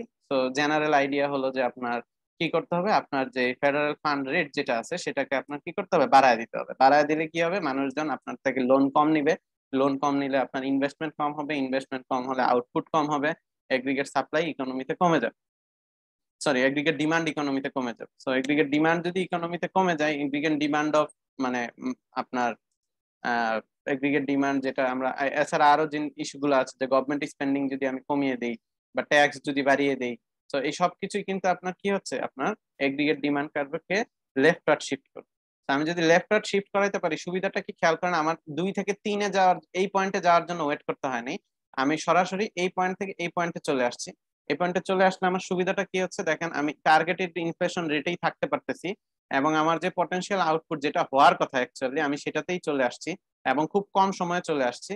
তো কম সময়ে চলে আসার কারণে কি হচ্ছে, আমার ইনফ্লেশন টার্গেট যেটা আছে সেটাও আমি মেনটেন করতে পারতেছি, তার মানে প্রাইস স্টেবিলিটি পাচ্ছি, এবং আমি লং রান এগ্রিগেট সাপ্লাই যেখানে যাওয়ার কথা সেখানেই চলে যাচ্ছে, দ্যাট মিনস আমি আপনার ইকোনমিক স্টেবিলিটিটাও পাচ্ছি, ঠিক আছে। সো এটাই বলা হচ্ছে যে আমি যদি পলিসি ইমপ্লিমেন্টেশন নেই, পলিসি ইমপ্লিমেন্টেশনের মাধ্যমে আমার কি করতে হবে, আমার এগ্রিগেট ডিমান্ড কার্ভটাকে লেফটওয়ার্ড শিফট করাইতে হবে, দ্যাট মিনস আমার এমন একটা পলিসি নিতে হবে যার কারণে ইকোনমিতে এগ্রিগেট ডিমান্ড কমে যায়। তো আমি যদি ফেডারেল ফান্ড রেট বাড়িয়ে দেই, অথবা গভর্নমেন্ট স্পেন্ডিং কমিয়ে দেই, ট্যাক্স রেট বাড়িয়ে দেই, এইসবের মাধ্যমে আমি কি করতে পারবো, এগ্রিগেট ডিমান্ড কার্ভকে লেফটওয়ার্ড শিফট করাইতে পারবো। সো এইটা ছিল আপনার long run aggregate supply curve shift হলে, মানে লং রানে যদি লং রান সাপ্লাই শক যদি হয় তাহলে কি হবে। এখন আসেন থার্ড যে কন্ডিশন, সেটা হলো আমাদের শর্ট রান সাপ্লাই শক। তো শর্ট রান সাপ্লাই শকে আমাদের কি আছে, ট্রেড অফ আছে, খেয়াল করতে হবে, ঠিক আছে। ট্রেড অফটা কি, ট্রেড অফটা হলো আমি আইদার প্রাইস স্টেবিলিটি নিতে পারবো অথবা ইকোনমিক স্টেবিলিটি নিতে পারবো। যদি ইকোনমিক স্টেবিলিটি নেই তাহলে প্রাইস স্টেবিলিটি নিতে পারবো না, প্রাইস স্টেবিলিটি নিলে ইকোনমিক স্টেবিলিটি নিতে পারবো না। তো আমার খেয়াল করতে হবে আমি কোনটা চাই এবং কোনটা পলিসি ইমপ্লিমেন্টেশনের মাধ্যমে কোনটা করা পসিবল। তো এখানে 3টা পলিসি। প্রথমটা হলো আমি কিছুই করব না, অ্যাজ ইউজুয়াল যেটা, ঠিক আছে। দেন হলো কি আমি ইনফ্লেশনটাকে মানে প্রাইস স্টেবিলিটি করব, তার মানে কি হবে না, ইকোনমিক স্টেবিলিটি আসবে না। অথবা আমি ইকোনমিক স্টেবিলিটি নিব, কিন্তু তখন কি হবে না, প্রাইস স্টেবিলিটি আসবে না। তো খেয়াল করেন, প্রাইস স্টেবিলিটি মানে হলো আমি টার্গেটেড ইনফ্লেশনে থাকা, আর ইকোনমিক স্টেবিলিটি মানে হলো আমি পটেনশিয়াল আউটপুটে থাকা, ঠিক আছে। তো খেয়াল করেন আমি যদি কোনো পলিসি রেসপন্স না নিই, পলিসি রেসপন্স না নিয়ে যদি আমি চুপচাপ বসে থাকি তাহলে কি হবে খেয়াল করেন।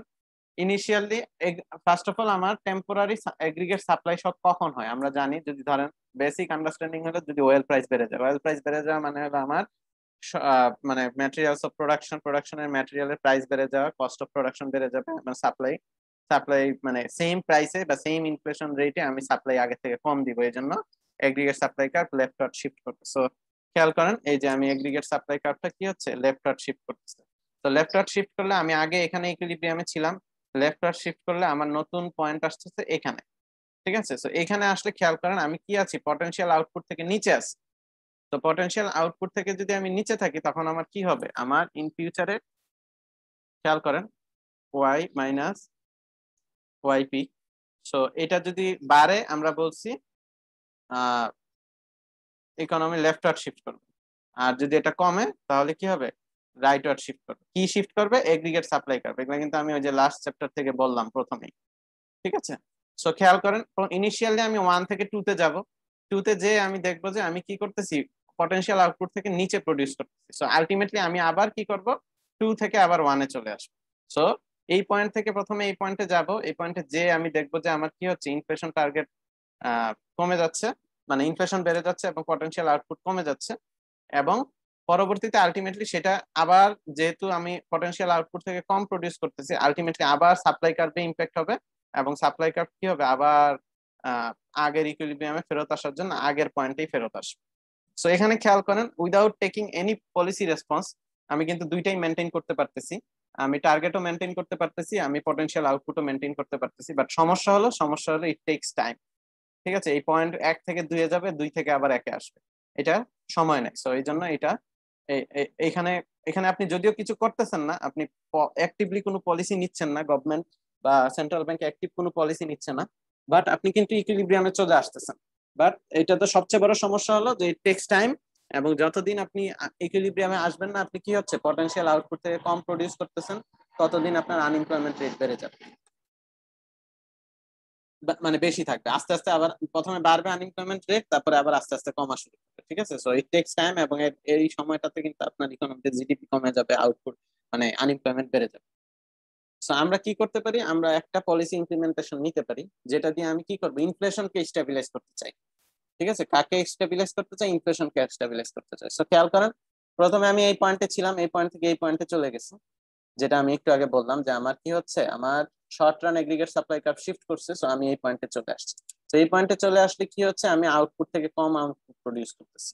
ঠিক আছে, এখন আমি কি করবো একটা পলিসি নিব, পলিসি নিয়ে আমি কি করতে চাচ্ছি, যদিও এই পয়েন্ট থেকে এই পয়েন্টে আসার কারণে আমার কি হচ্ছে ইনফ্লেশন বেড়ে যাচ্ছে, এখন আমি একটা পলিসি ইমপ্লিমেন্টেশন নিব যার মাধ্যমে আমি কি করবো এগ্রিগেট ডিমান্ড কার্ভকে কমিয়ে দিব। That means aggregate demand curve কিভাবে কমে, আমি একটু আগে বলে আসছি যে ফেডারেল ফান্ড রেট যদি আমি বাড়ায় দেই, অথবা গভর্নমেন্ট স্পেন্ডিং যদি আমি কমায় দেই, ট্যাক্স রেট যদি বাড়ায় দেই, তো এইসব কারণে আমার কি হবে এগ্রিগেট ডিমান্ড কমে যাবে। তো এগ্রিগেট ডিমান্ড যদি কমে যায় তাহলে এগ্রিগেট ডিমান্ড কার্ভ শিফট করবে। তো এগ্রিগেট ডিমান্ড কার্ভ যদি শিফট করে তাহলে নতুন ইকুইলিব্রিয়াম কোথায় আসবে, এই পয়েন্টে আসবে। খেয়াল করেন এটা হলো নতুন সাপ্লাই কার্ভ, এটা হলো নতুন ডিমান্ড কার্ভ এগ্রিগেট, এটা হলো শর্ট রানে এই পয়েন্টে আসতেছি আমি। সো শর্ট রানে আমি এই পয়েন্টে যদি আসি খেয়াল করেন আমি কিন্তু ইনফ্লেশনটাকে কমিয়ে ফেলতে পারলাম এবং ইনফ্লেশনটাকে টার্গেটে নিয়ে আসতে পারলাম। So it's a good achievement.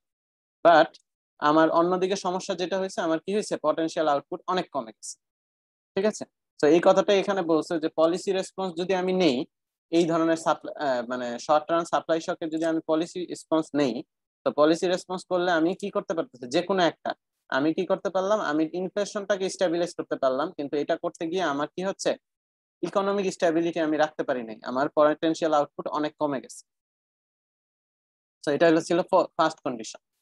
Second condition কি হতে পারে, সেকেন্ড কন্ডিশন হতে পারে আমি কি করলাম আমি 1 নাম্বার থেকে 2 নাম্বারে গেলাম, এটা তো আমরা বলেই আসছি একটু আগে যে এখান থেকে এখানে গেলাম। এখন আমি একটা পলিসি নিচ্ছি যার মাধ্যমে এগ্রিগেট সাপ্লাইকে এগ্রিগেট ডিমান্ডকে আমি বাড়াচ্ছি। আগে আমরা বলছি এগ্রিগেট ডিমান্ডকে আমি কমাচ্ছি, এখন আমরা এগ্রিগেট ডিমান্ডকে বাড়াচ্ছি দ্যাট মিনস হলো গভর্নমেন্ট স্পেন্ডিং বাড়াচ্ছি, ট্যাক্স কমাচ্ছি, ফেডারেল ফান্ড রেট কমিয়ে দিচ্ছি। ঠিক আছে, তো এইসব যদি হয় তখন আমার কি হবে এগ্রিগেট ডিমান্ড শিফট করবে, শিফট করে উপরে যাবে। এগ্রিগেট ডিমান্ড শিফট করে যদি উপরে যায় তাহলে আমার ইকুইলিব্রিয়াম কন্ডিশনে কিন্তু আমি চলে আসলাম। ঠিক আছে, তো ইকুইলিব্রিয়াম কন্ডিশনে চলে আসছে আমার খেয়াল করেন প্রথমে আমি এখান থেকে এখানে গেছি, আবার এখান থেকে এখানে চলে আসছি। তার মানে কি আমি এখন পটেনশিয়াল আউটপুটে চলে আসছি ইন শর্ট রানে, লং রান পর্যন্ত ওয়েট করা লাগে না। পলিসির মাধ্যমে আমি খুব কম সময়ে এই পয়েন্টে চলে আসছি।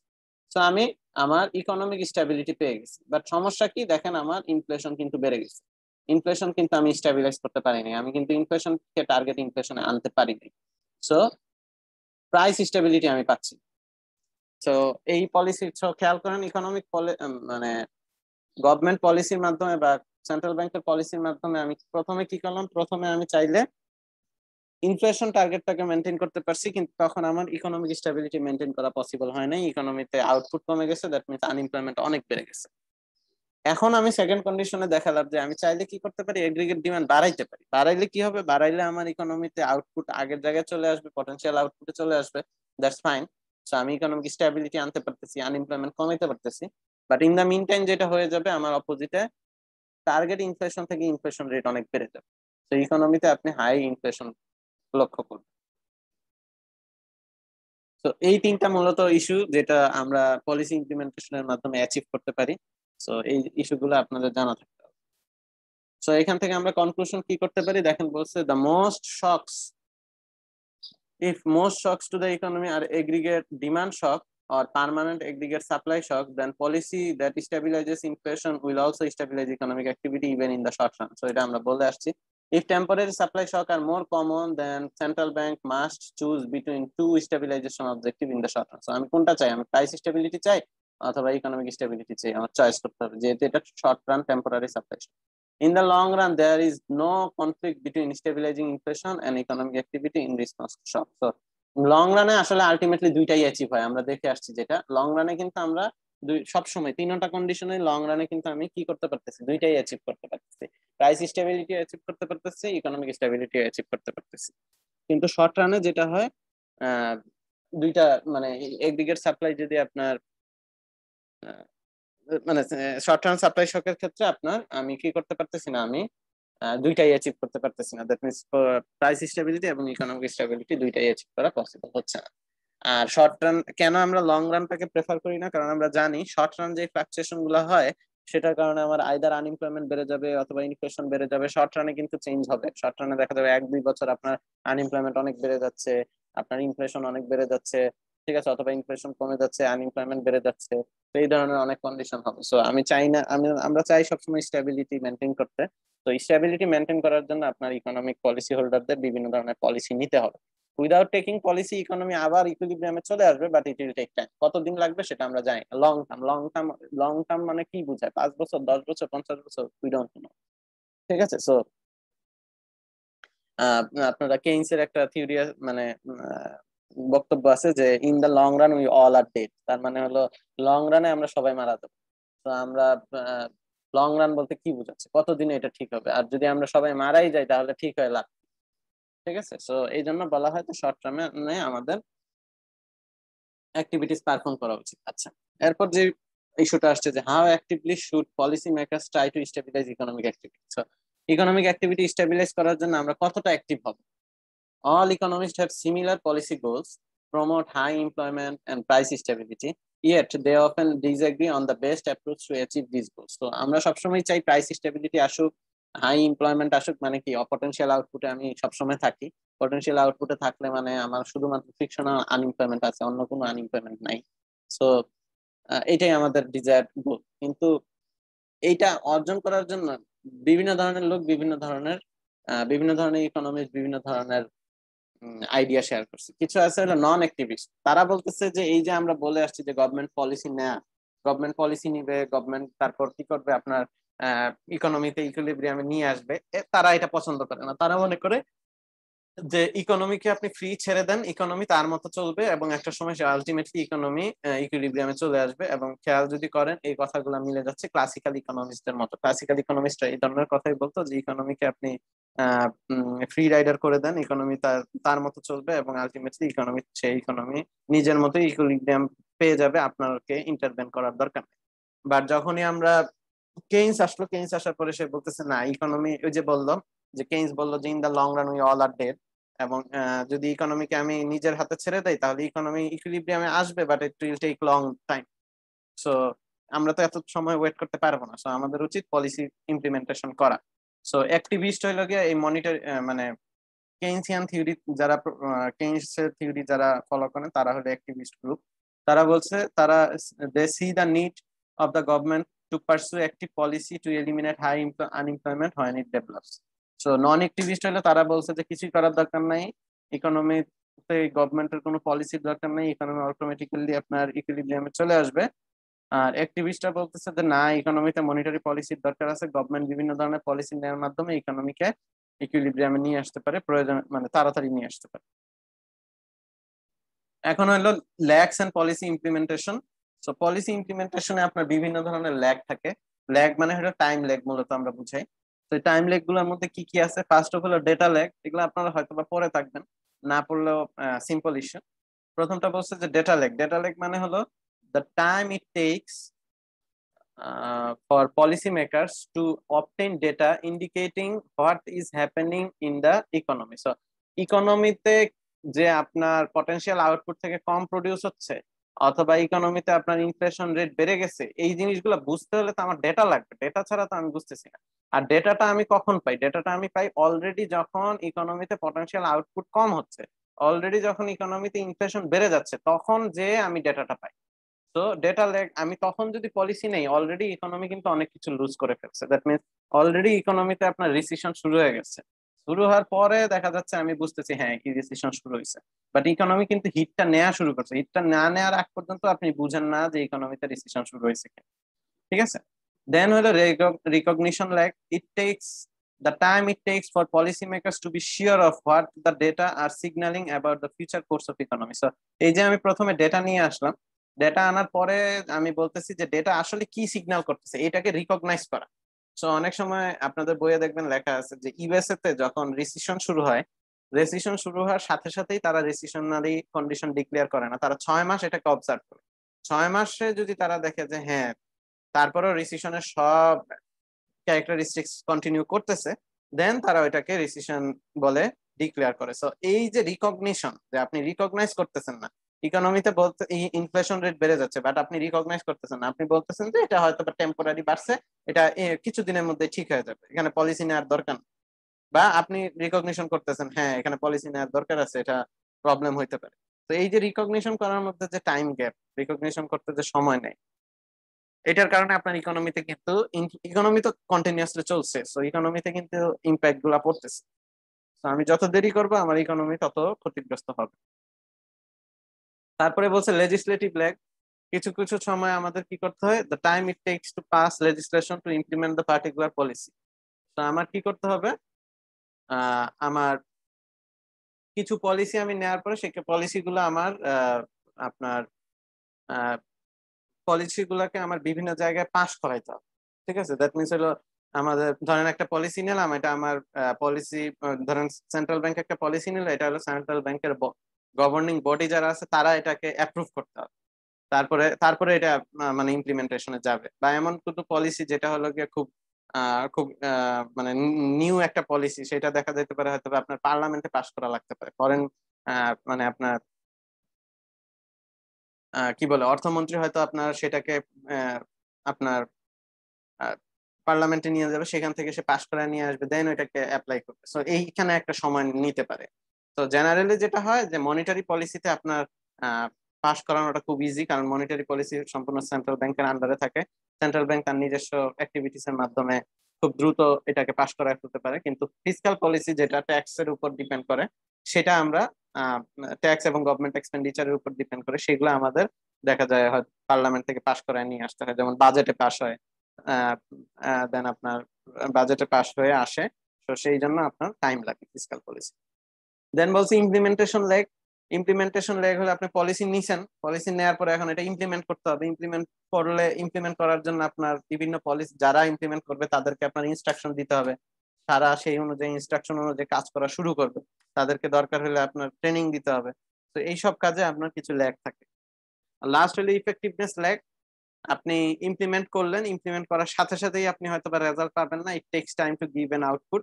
ঠিক আছে? আপনি ইমপ্লিমেন্ট করলেন যে আপনি ইন্টারেস্ট রেট কমায় দিবেন, এখন ইন্টারেস্ট রেট কমাইলেই যে আজকে কমাইলেন কালকেই সব লোক এসে আপনার ব্যাংক থেকে টাকা উইথড্র করা শুরু করবে এরকম না, ইট উইল টেক টাইম। আস্তে আস্তে আস্তে আস্তে মানুষজন জানবে, মানুষজন নতুন বিজনেস আইডিয়া পাবে, দেন আস্তে আস্তে এসে তারা আপনার ব্যাংক থেকে টাকা নিবে এবং ইকোনমিতে আস্তে আস্তে মানি সার্কুলেটেড হবে। আহ, সেই অনুযায়ী আপনার ইকোনমিক অ্যাক্টিভিটি আরো ত্বরান্বিত হবে। So it takes time. তো এই সবগুলো ল্যাগের কারণে যদি আমি সবগুলো ল্যাগ যোগ করি, দেখা যাবে যে আমি রেসপন্স করতেই অনেক টাইম নিচ্ছি। মানে যখন আমার ইকোনমিতে একটা ইম্পর্টেন্ট, মানে ইকোনমিতে আমি যখন শক দেখতেছি, শক দেখার শুরু হওয়ার থেকে রেসপন্স টাইমই অনেক বড়। তারপর ওই রেসপন্স থেকে এটা ইমপ্লিমেন্টেশন প্লাস আপনার ইফেক্টিভনেস পাইতেও আরো সময় লাগে। সো আহ, এই জন্য এটা আর কি হলো, যারা অ্যাক্টিভিস্ট, আমরা একটু আগে বলে আসলাম অ্যাক্টিভিস্ট, তাদেরকে আসলে এখানে একটু ইয়ে করা হয়েছে, কি বলে, হেয় করা হয়েছে যে আপনারা বলতেছেন আপনারা অ্যাক্টিভিস্ট, আপনারা পলিসির মাধ্যমে ইকোনমিতে স্টেবিলিটি নিয়ে আসতে চান, কিন্তু আপনার পলিসি যে আপনি নিবেন এবং ইকোনমিতে আপনি স্টেবিলিটি আনবেন, এটার জন্য তো আপনার বিভিন্ন ল্যাগ আছে, এবং এই ল্যাগ থাকার কারণে দেখা যাচ্ছে আপনি পলিসি নিচ্ছেন, আলটিমেটলি অনেক কাজ করতেছেন, বাট আপনার পলিসির যে ডিজায়ার্ড আউটকাম সেটা আপনি ইমিডিয়েটলি পাচ্ছেন না, এবং সেটা আলটিমেটলি দেখা যাচ্ছে লং রানের মতোই কাজ করতেছে। ঠিক আছে, এটা হলো তাদেরকে রিফিউট করার জন্য এই ধরনের যুক্তি দেওয়া হয়েছে যে এইসব ল্যাগের কারণে আসলে তাদের যে ডিজায়ার্ড আউটকাম যে সময় পাওয়ার কথা সেটা সে সময় মতো পাচ্ছে না, দেরি হচ্ছে। তো দেরি যদি হয় তাহলে আমার এত কষ্ট করার দরকার কি, আমি তো লং রানের জন্য ওয়েট করতেই পারি। এটা আর কি অনেকের আইডিয়া ছিল। সো এইখানে আপনার ওবামার স্টিমুলাস প্যাকেজ নিয়ে কথাবার্তা বলছে, এটা আপনারা একটু পড়ে নিন। এরপরে আসতেছে হলো inflation always and everywhere a monetary phenomena. So এই কথাটা বলছে হলো আপনার মনিটারি ইকোনমিস্ট আপনার ফ্রিডম্যান, এই কথাটা বলছে যে ইনফ্লেশন হলো একটা মনিটারি ফেনোমেনা। দ্যাট মিনস হলো আপনারা পলিসি ইমপ্লিমেন্টেশনের মাধ্যমে, মনিটারি পলিসি ইমপ্লিমেন্টেশনের মাধ্যমে আপনি চাইলে ইনফ্লেশনকে কি করতে পারেন, ম্যানিপুলেট করতে পারেন। ঠিক আছে, সো এখানে কি বলছে, the adage is supported by our aggregate demand and supply analysis because it shows that monetary policy makers can target any inflation rate in the long run by shifting the aggregate demand curve with autonomous monetary policy. So আমি যখন monetary policy নিব, monetary পলিসির মাধ্যমে generally কি হচ্ছে, আমার aggregate demand curve shift হচ্ছে। তো অ্যাগ্রিগেট ডিমান্ড কার্ভ শিফট করার মাধ্যমে আমি চাইলেই কি করতে পারতেছি, আমার ইনফ্লেশন রেটটাকে মানে চেঞ্জ করতে পারতেছি। সো এই জন্য সে বলতেছে যে ইনফ্লেশনটা আসলে একটা monetary phenomena. That means monetary পলিসির মাধ্যমে আমি চাইলেই যে কোনো সময় যে কোনো ভাবে ইনফ্লেশনটাকে ইম্প্যাক্ট করতে পারতেছি।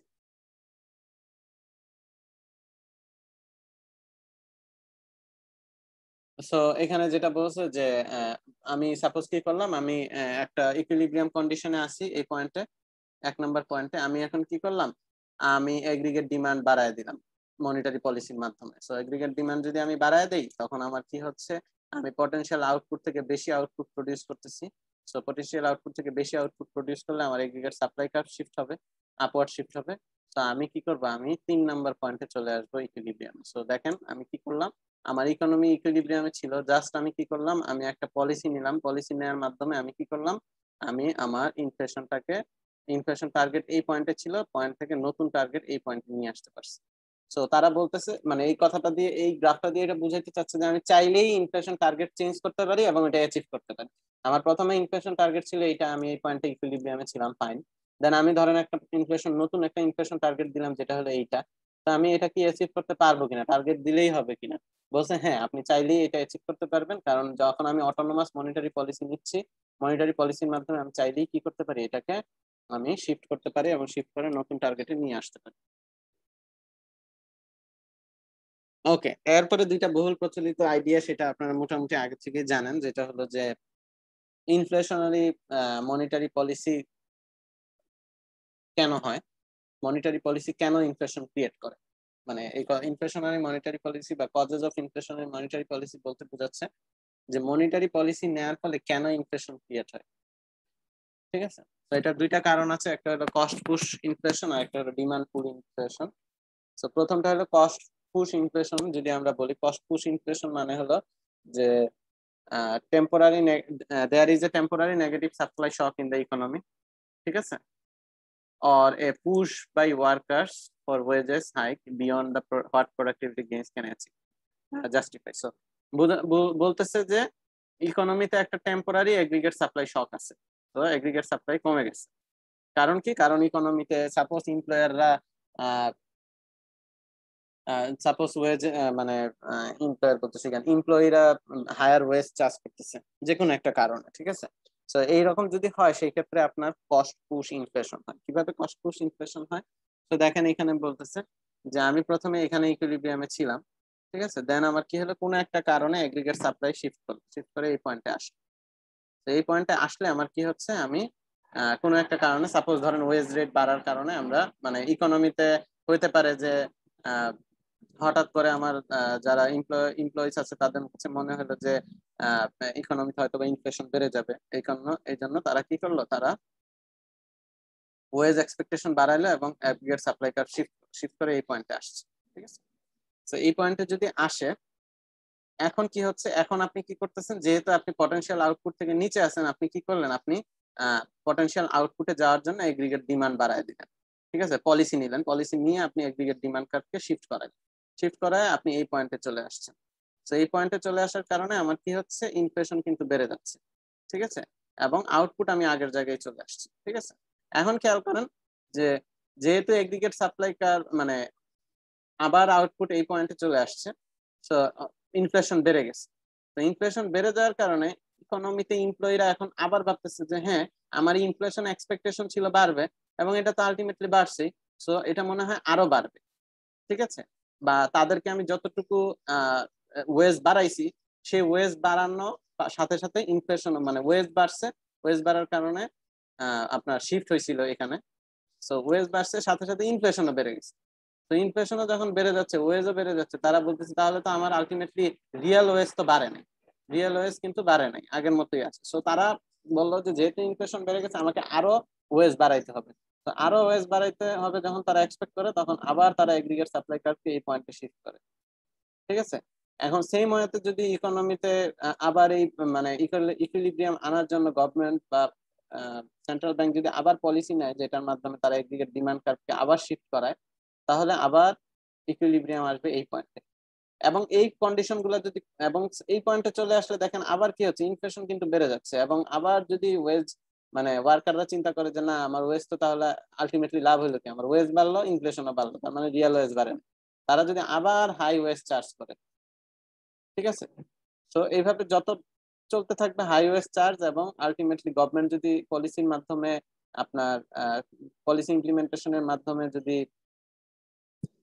আপনার আউটপুট লেভেলটাকে ঠিক রাখতে চায়, জিডিপি লেভেলটাকে ঠিক রাখতে চায়, তাহলে কি হচ্ছে, আপনার আলটিমেটলি ইনফ্লেশন শুট আউট হচ্ছে, এবং আলটিমেটলি এভাবে শুট আউট হইতে হইতে একটা সময় যে লং রানে এখানে যে আপনার ইকুইলিব্রিয়াম হবে, কিন্তু সেই সময় আলটিমেটলি আমার কি হয়ে যাবে, ইনফ্লেশন অনেক বেশি বেড়ে যাবে। ঠিক আছে, সো এইটাকে আমরা বলতেছি কস্ট পুশ ইনফ্লেশন। তার মানে কি, ইনিশিয়ালি আপনার ইনিশিয়াল যে পুশটা ছিল সেটা আসছে কস্টের মাধ্যমে, that means cost of production বেড়ে গিয়েছিল, সেটার কারণে ইনিশিয়াল পুশটা আসছে, এবং সেখান থেকে আমরা কন্টিনিউয়াসলি আমরা গভর্নমেন্ট বা central bank continuously policy making এর মাধ্যমে এটাকে আরো ওরসেন করে ফেলছে, ওরসেন করে কি হচ্ছে, এটাকে আরো শুট আউট করছে, এবং আলটিমেটলি আপনার ইকোনমিতে প্রাইস বেড়ে গেছে এবং ইনফ্লেশন বেড়ে গেছে। সো এটা আসতেছে, ইনফ্লেশনটা বাড়তেছে। সো এখানে খেয়াল করেন, যদি ইকোনমিতে এই কন্টিনিউয়াসলি আমি পলিসি গুলা নিতাম না, তাহলে হয়তোবা আমার ইকোনমিতে ইনফ্লেশন এত বেশি হইতো না। তো এটা তারা বলতেছে যে ইকোনমি যেহেতু একটা, আমরা এই যে এখানে বললাম যে ইনফ্লেশন যেহেতু একটা মনিটারি ফেনোমেনন, তার মানে এখানে এটা দিয়ে তারা প্রুফ করতে চাইছে যে মনিটারি পলিসির মাধ্যমে যতই আমি মনিটারি পলিসি নিচ্ছি, আমি কিন্তু ইনফ্লেশনকে বাড়ায় ফেলতেছি। ঠিক আছে, এই কন্ডিশন। দেন আসেন ডিমান্ড পুল ইনফ্লেশন। ডিমান্ড পুল ইনফ্লেশন মানে হলো যে সাপোজ ইকোনমিতে আমি এই পয়েন্টে আছি, ঠিক আছে, সো ইকোনমিতে কোনো কস্ট বাড়ে নাই, কিছুই হয় নাই, বাট ইকোনমিতে এই পয়েন্টে থাকলে আমার পটেনশিয়াল আউটপুট এখানে। ঠিক আছে, বাট ইকোনমির যারা পলিসি মেকার তারা বললো না, আমার পটেনশিয়াল আউটপুট এটা হওয়ার কথা না, আমার পটেনশিয়াল আউটপুট এখানে হওয়ার কথা। তারা টার্গেট আউটপুটটাকে হায়ার করলো পটেনশিয়াল আউটপুট থেকে, তার মানে তারা বলতেছে যে পটেনশিয়াল আউটপুট থেকে আমি বেশি আউটপুট মানে অ্যাচিভ করতে চাই, হুইচ ইজ নট পসিবল, কারণ লং টার্মে আমি সবসময় পটেনশিয়াল আউটপুটে থাকবো। তো এটা যেটা হয় যে আমরা কখনোই পটেনশিয়াল আউটপুটে থাকা মানে কি, আমার এখানে আনএমপ্লয়মেন্ট আছে, বাট এটা হলো ফ্রিকশনাল আনএমপ্লয়মেন্ট, ফ্রিকশনাল আনএমপ্লয়মেন্ট ছাড়া আর কোনো আনএমপ্লয়মেন্ট নাই। তো এই ফ্রিকশনাল আনএমপ্লয়মেন্টের লেভেলটা কত, এটা আসলে কেউ মানে এক্স্যাক্টলি বলতে পারে না যে এটা কত। তো এই কারণে আমরা অনেক সময় ভুলভাবে বলি যে হ্যাঁ আমার মনে হয় ইকোনমিতে আনএমপ্লয়মেন্ট আছে, আমি আরো আমার কি করি, আউটপুট বাড়ানোর চেষ্টা করি। সো এই ধরনের পলিসি মিস্টেক হয়ে থাকে অনেক সময়, যে আমি পটেনশিয়াল থেকে বেশি অ্যাচিভ করতে চাচ্ছি, বিকজ আমি ভাবতেছি যে ইকোনমিতে যে আনএমপ্লয়মেন্টটা আছে এটা মনে হয় অ্যাকচুয়াল আনএমপ্লয়মেন্ট, এটাকে আমি আরো চাইলে কমাইতে পারবো, বাট আসলে এটা হলো ফিকশনাল আনএমপ্লয়মেন্ট, যেটা আপনি চাইলেও কমাইতে পারবেন। তো এই আন্ডারস্ট্যান্ডিংটা যদি গ্রো না করে এবং এই আন্ডারস্ট্যান্ডিংটা যদি আমরা না বুঝি, which is tough to understand, এটা ট্রু যে এটা বুঝতে অনেক সময় সাপেক্ষ ব্যাপার, এবং ইকোনমিক সব সব আন্ডারস্ট্যান্ডিং আপনার ক্লিয়ার থাকতে হবে, এবং ক্লিয়ার থাকলেও অনেক সময় আমরা ভুল করি। তো সেই ধরনের কোনো ভুল যদি হয়, যে আমি যদি বুঝতে না পারি যে আমার পটেনশিয়াল আউট মানে ফিকশনাল আনএমপ্লয়মেন্ট লেভেলটা কত, সো আমি মনে করতে পারি যে আমার আনএমপ্লয়মেন্ট আছে 10%, সো প্রবাবলি এটা অনেক হাই, আমার ফ্রিকশনাল আনএমপ্লয়মেন্ট এত হওয়ার কথা না, সো এটা হয়তো বা কমাইতে পারবো, কমাইতে পারা মানে আমি আউটপুট বাড়াইতে পারবো, তো আমি পলিসি নেই। কিন্তু হয়তো বা আপনার ইকোনমিতে 10%ই হলো ফ্রিকশনাল আনএমপ্লয়মেন্ট, জানি না। ঠিক আছে, তো যখন আমি টার্গেট আউটপুট অ্যাচিভ করার জন্য আমি পটেনশিয়াল আউটপুট থেকে বেশি টার্গেট আউটপুট অ্যাচিভ করতে চাই, আমি কি করব, এগ্রিগেট ডিমান্ড কার্ভকে রাইটওয়ার্ড শিফট করাবো, দ্যাট মিনস আমি ইকোনমিতে রেট কমায় দিব, ফেডারেল ফান্ড রেট, যাতে সবাই এগ্রিগেট ডিমান্ড প্রডিউস করে। সো দেখেন এগ্রিগেট ডিমান্ড কার্ভকে যদি আমি রাইটওয়ার্ড শিফট করি, আমার নতুন ইকুইলিব্রিয়াম আসছে 2 নম্বরে। সো বাট খেয়াল করেন এই 2 নম্বরে আসছে, আমি টার্গেট আউটপুটে আসছি, দ্যাটস ফাইন, কিন্তু এই 2 নম্বরে তো আমি থাকতে পারবো না, বিকজ টার্গেট আউটপুট তো পটেনশিয়াল থেকে আমি বেশি টার্গেট করে ফেলছি। So it is not possible to maintain in this position. তো আমার কি হবে আলটিমেটলি, যেহেতু আমরা বারবার বলে আসছি যে আমার ওয়াই মাইনাস ওয়াইপি, এটা যদি আমাদের কি হয় পজিটিভ হয়, তাহলে আমার aggregate supply curve upward shift করবে। তো আমি আবার এই পয়েন্টে চলে আসবো, ইকুইলিব্রিয়ামে চলে আসবে। সো ইকুইলিব্রিয়ামে আসছি, কিন্তু আমার কি হচ্ছে, ইনফ্লেশন বেড়ে যাচ্ছে। সিমিলার হয়তো গভর্নমেন্ট যদি সেম মিস্টেক আবার করে, যে না তারা ভাবতেছে না আমার তো আউটপুট বাড়ার কথা, সো আবার কমে যাচ্ছে কেন, তারা যদি আবার বাড়াইতে চায়, তারা আবার কি করবে, এগ্রিগেট ডিমান্ড কার্ভকে রেটওয়ার্ড শিফট করাবে। ঠিক আছে, তো আবার এই পয়েন্টে আসবে, কিন্তু আবার এসে দেখবে যে এখানে পটেনশিয়াল আউটপুট থেকে বেশি হচ্ছে, সো এগ্রিগেট সাপ্লাই আবার শিফট করবে। সো এইভাবে ডিমান্ড সাপ্লাই শিফট হওয়ার মাধ্যমে একটা পয়েন্টে যে আমি ইকুইলিব্রিয়াম পাবো আলটিমেটলি, কিন্তু ইকুইলিব্রিয়ামে আসতে আসতে পলিসি মেকিং এর ভুলের কারণে আমার ইনফ্লেশন রেট অনেক বেড়ে যাবে। ঠিক আছে, সো এখানেও আমরা দেখতেছি যে inflation is a monetary phenomenon, inflation is a monetary phenomenon, that means monetary activities পারফর্মের মাধ্যমে আমি কিন্তু ইনফ্লেশন বাড়িয়ে ফেলতেছি।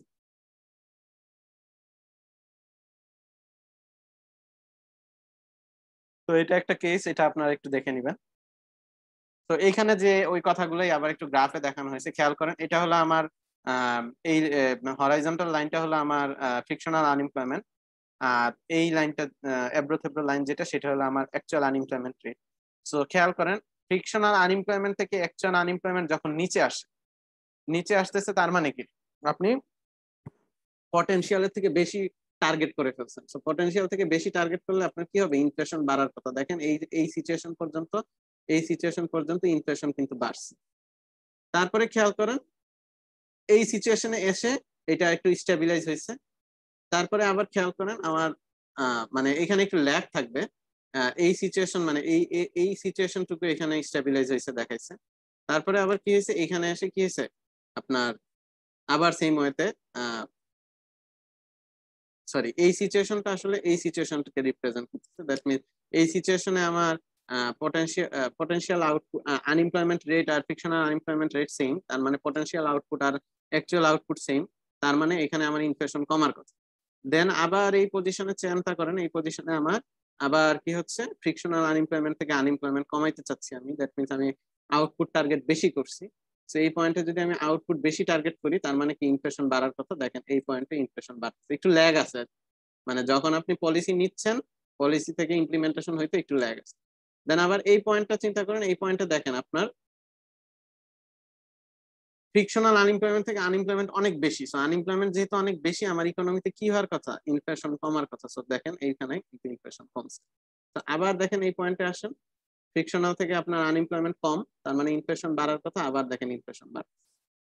তো আমরা এই যেখানে যে কথাগুলো এখানে বলে আসলাম, যে আমাদের যখন আমরা ফ্রিকশনাল থেকে আমি আমার আনএমপ্লয়মেন্ট রেটকে কমাইতে চাইবো, তখন আলটিমেটলি আসলে আনএমপ্লয়মেন্ট কমবে না, আলটিমেটলি যেটা হবে আমার ইনফ্লেশন বেড়ে যাবে।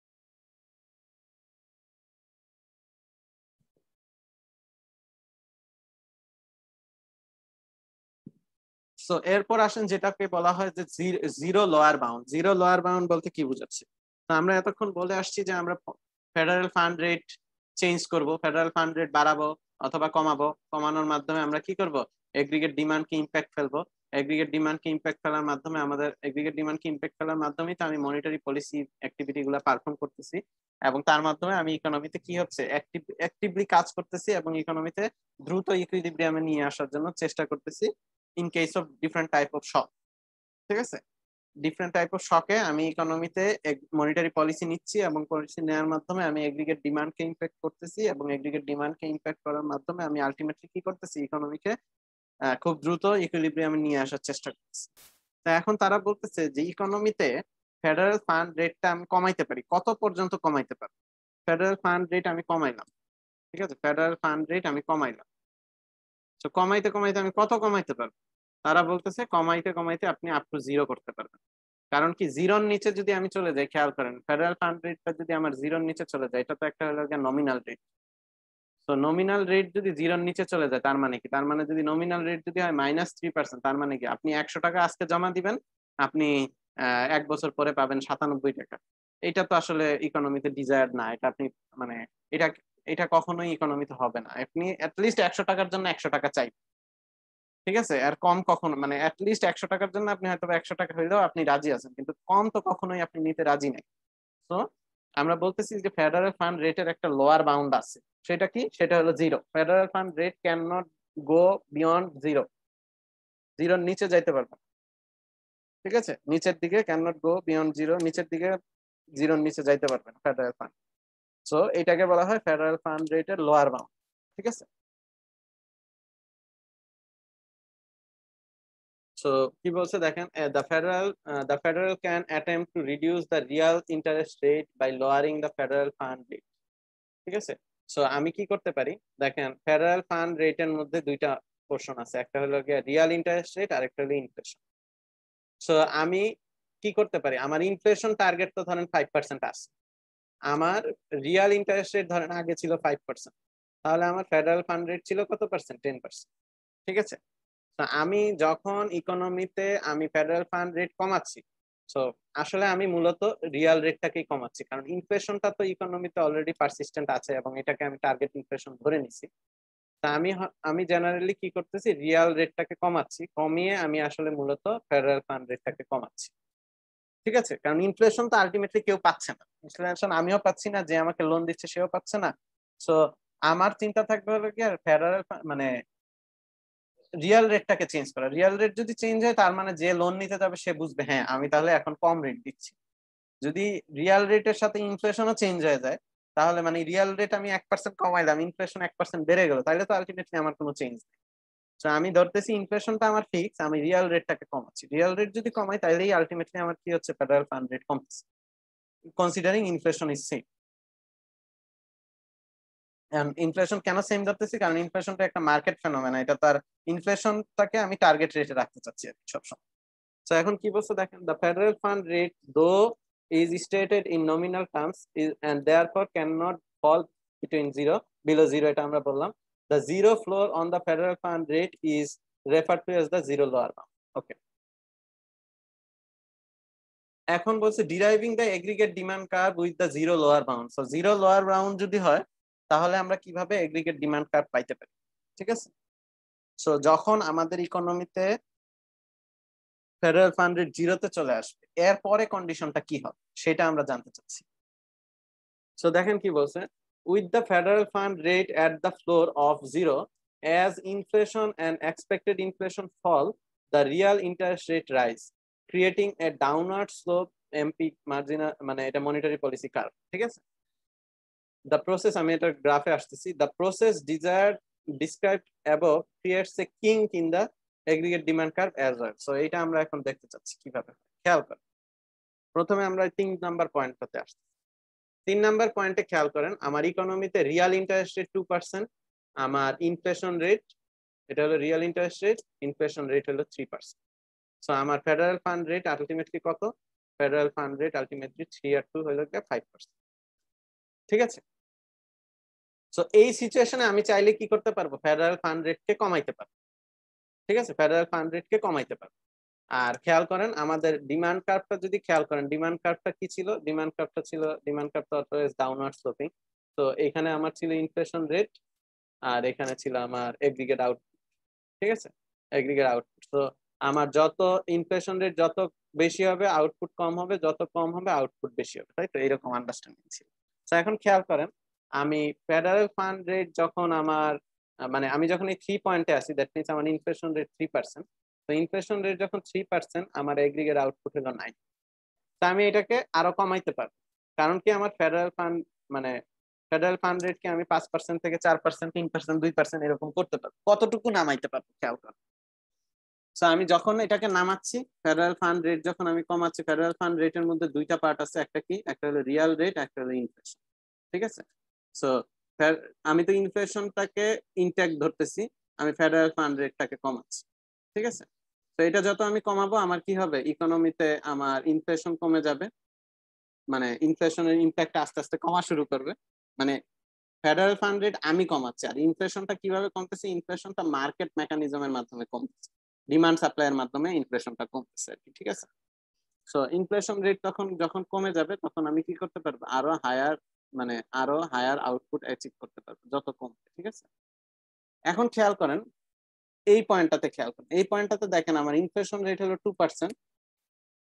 এই ইনফ্লেশন রেটে আমি যদি আমাদের যে টেইলর রুল আছে, সাপোজ সেই টেইলর রুল অনুযায়ী যদি আমি আমার টার্গেট রেটটা ডিটারমাইন করি, সেই ক্ষেত্রে আমরা দেখতেছি যে আমাদের আসলে ফেডারেল ফান্ড রেট আছে -2%। এটা আর কি আমি মানে ধরে নিচ্ছি, এটা কোনো গ্রাফের মাধ্যমে অ্যাচিভ করা না, ধরে নেয়। সো এই পয়েন্টটা যদি হয় +2% আর এটা যদি হয় -2%, তাহলে খেয়াল করেন আমার ফেডারেল ফান্ড রেট আলটিমেটলি কত, আমার রিয়াল রেট হলো -2%, ইনফ্লেশন হলো 2%, that means federal fund rate হলো 0। সো এই পয়েন্টের নিচে আমি কি আর ফেডারেল ফান্ড রেটকে নামাইতে পারবো? পারবো না। কেন পারবো না? কারণ কি, ফেডারেল ফান্ড রেট নামানো মানে কি, আমার মানে এই রিয়াল রেটটাকে নামানো। রিয়াল রেটকে যদি আমি 3% করে ফেলি, এটা যদি 2%-এ থাকে, তাহলে আমার আলটিমেটলি কিন্তু এটা -1% হয়ে যাচ্ছে, which is not possible. Nominal rate কখনোই নেগেটিভ হবে না। ঠিক আছে, তো তারা বলতেছে এই পয়েন্টের নিচে আসলে আমি আর নামতে পারবো। আমি কোথায়, এরপরে যেটা হবে, এরপরে সেটা হবে যে আমার ইকোনমিতে দেখা যাবে ইনফ্লেশন যদি আরো কমে, দুই দুই থেকে তিন থেকে যদি দুইয়ের থেকে যদি একে চলে আসে ইনফ্লেশন, তখন দেখা যাবে ফেডারেল ফান্ড রেট আসলে না কমে উল্টা ফেডারেল ফান্ড রেট বেড়ে যাচ্ছে, দ্যাট মিনস -2 থেকে -1-এ চলে আসতেছে। ঠিক আছে, সো এটার মাধ্যমে আমি এখানেও কিন্তু আমি জিরো লোয়ার বাউন্ডে আছি, এটা যতক্ষণ আরো কমতে থাকবে আমি জিরো লোয়ার বাউন্ডেই থাকবো, মানে এই পয়েন্টের পরে আমি যত কমতে থাকবো, ইনফ্লেশন যদি আরো কমাইতে চাই, আমি যত কমাইবো আমার ফেডারেল ফান্ড রেট তত বাড়া শুরু করবে। সো জেনারেল আন্ডারস্ট্যান্ডিং কি, জেনারেল আন্ডারস্ট্যান্ডিং হলো আমি ফেডারেল ফান্ড রেট কমাবো যাতে আমার ইনফ্লেশন টার্গেটটাও আমি অ্যাচিভ করতে পারি, যেটা আমি হলো ইনফ্লেশন আমি কমাইতে পারি আর কি। ঠিক আছে, সো আমি এই পয়েন্টের থেকে আমার যদি আমি ফেডারেল ফান্ড রেট আরো কমাই, তো আমার টার্গেট হলো আমি ইনফ্লেশনও কমাবো। কিন্তু ইনফ্লেশন কমতে কমতে যদি ইনফ্লেশন 2-এ চলে আসছে, তখন আমরা দেখতেছি যে আমার ফেডারেল ফান্ড রেটও চলে আসছে -2-তে। সরি, ফেডারেল ফান্ড রেট না, রিয়াল রেট -2-তে চলে আসছে। তো রিয়াল রেট যদি -2-তে আসে আর ইনফ্লেশন যদি 2-তে আসে, তো এই পয়েন্টে আমরা বলতেছি আমি জিরো লোয়ার বাউন্ডে চলে আসছি, তার মানে এর থেকে নিচে আমার আসলে ফেডারেল ফান্ড রেট নামানো সম্ভব না। কারণ কি, কারণ এর থেকে নিচে ফেডারেল ফান্ড রেট নামাইলে আমার ফেডারেল ফান্ড রেট হয়ে যাবে কি, নেগেটিভ। আচ্ছা, এরপর যেটা আরেকটা কন্ডিশন যেটা, সেটা বলতেছে যে এর থেকে নিচে যদি আমি ইনফ্লেশন কমাইতে চাই, সেই ক্ষেত্রে আমার আসলে ফেডারেল ফান্ড রেট আর কমে না, না কমে এটা বরং বেড়ে যায়, দ্যাট মিনস -2 থেকে -1, যেটা আসলে মানে আমাদের পলিসি ইমপ্লিমেন্টেশনে কি আমরা কমাই, আমরা বাড়াই না। ঠিক আছে, তো এখানে উল্টা বেড়ে যাচ্ছে। তো এখন খেয়াল করেন এই পজিশন গুলাই যদি খেয়াল করেন, পয়েন্ট 2-তে যদি খেয়াল করেন, পয়েন্ট 2-তে আমরা বলতেছি আমার ইনফ্লেশন রেট 2%, সো আমি এই পয়েন্টে আউটপুট অ্যাচিভ করতেছি। কিন্তু পয়েন্ট 1-এ যেটা হচ্ছে, পয়েন্ট 1-এ খেয়াল করেন আমার ইনফ্লেশন রেট যদিও কমতেছে, 1-এ চলে আসছে, কিন্তু আমার ফেডারেল ফান্ড রেট কি হচ্ছে, মানে রিয়াল ইন্টারেস্ট রেট কি হচ্ছে, রিয়াল ইন্টারেস্ট রেট কিন্তু আলটিমেটলি বেড়ে যাচ্ছে। দ্যাট মিনস -2 থেকে -1-এ যাওয়া মানে কি, বেড়ে যাওয়া। সো বেড়ে যাওয়ার কারণে আমার আলটিমেটলি যেটা আমি বলতেছি যে ইনফ্লেশন কমলে আমার আউটপুট বাড়ার কথা, সেটা না বেড়ে বরং আউটপুট কি হচ্ছে, কমে যাচ্ছে। কারণ কি, ফেডারেল ফান্ড রেট বেড়ে যাচ্ছে। তো এই জন্য এই পয়েন্টটাকে আমরা বলি কিঙ্ক ডিমান্ড কার্ভ। ঠিক আছে, সো জিরো লোয়ার বাউন্ড পর্যন্ত এটা কমতে থাকবে, ইনফ্লেশন কমার সাথে সাথে ডিমান্ড কম, মানে ডিমান্ড বাড়তে থাকবে। কিন্তু জিরো লোয়ার বাউন্ডের পরে যদি ইনফ্লেশন আরো কমাইতে চাই আমরা, সেই ক্ষেত্রে আসলে আলটিমেটলি আমার কি হবে না, ডিমান্ড বাড়বে না, বরং ডিমান্ড কমা শুরু। তো এই জন্য এটাকে আমরা বলতেছি কিঙ্ক ডিমান্ড কার্ভ। তো এখন খেয়াল করেন, এই যে যখন আমি জিরো লোয়ার বাউন্ডে চলে যাই, তখন আমার কি হয়, ইকোনমি যদি জিরো লোয়ার বাউন্ডে চলে আসে, দ্যাট মিনস যদি ইকোনমির ইকুইলিব্রিয়াম যদি এই পয়েন্টে থাকে, এই পয়েন্টে মানে কি, এটা জিরো লোয়ার বাউন্ডের নিচে আছে, সেই ক্ষেত্রে আমার যেটা হয় যে ইকোনমিতে আমি কি করতে পারি না, দেখেন বলছে যে disappearance of self correcting mechanism. তার মানে কি, ওই যে নো পলিসি রেসপন্স, যেটা আমরা বলে আসছি no policy response, no policy response মানে কি, নো পলিসি রেসপন্স মানে হলো self correcting mechanism, economy automatically corrected হচ্ছে। কিন্তু যখন আপনি জিরো লোয়ার বাউন্ডের নিচে আছেন, তখন ইকোনমি অটোমেটিক্যালি মানে কারেক্টেড হইতে পারে না। কারণ কি, দেখেন কি বলছে, প্রথমে কি বলছে, যখন এই পয়েন্টে আমি আসি ইকুইলিব্রিয়ামে, ঠিক আছে, তো ইকুইলিব্রিয়ামে এই পয়েন্টে আছি, আমি কি আছি, আউটপুট থেকে অনেক নিচে আছি। তো আউটপুট থেকে যদি অনেক নিচে থাকে, এরপরে আমার কি হবে, এগ্রিগেট সাপ্লাই কার্ভ শিফট করার কথা রাইট ওয়ার্ড। তো এগ্রিগেট সাপ্লাই কার্ভ দেখেন রাইট ওয়ার্ড শিফট করতেছে, 1 থেকে 2 আসতেছে, 2 থেকে 3 আসতেছে। কিন্তু দেখেন, যদিও এগ্রিগেট সাপ্লাই কার্ভ শিফট করতেছে, আমি আরো দূরে সরে যাচ্ছি, কি থেকে, আউটপুট থেকে দূরে সরে যাচ্ছি। আমি লং টার্মে কখনোই কি করতে পারবো না, লং টার্মে আমি কখনোই আমার পটেনশিয়াল আউটপুটে আসতে পারবো না। তো এই কথাটাই এখানে বলছে যে the disappearance of the self correcting mechanism. কেন সেলফ কারেক্টিং মেকানিজম ডিসঅ্যাপিয়ার করতেছে, কারণ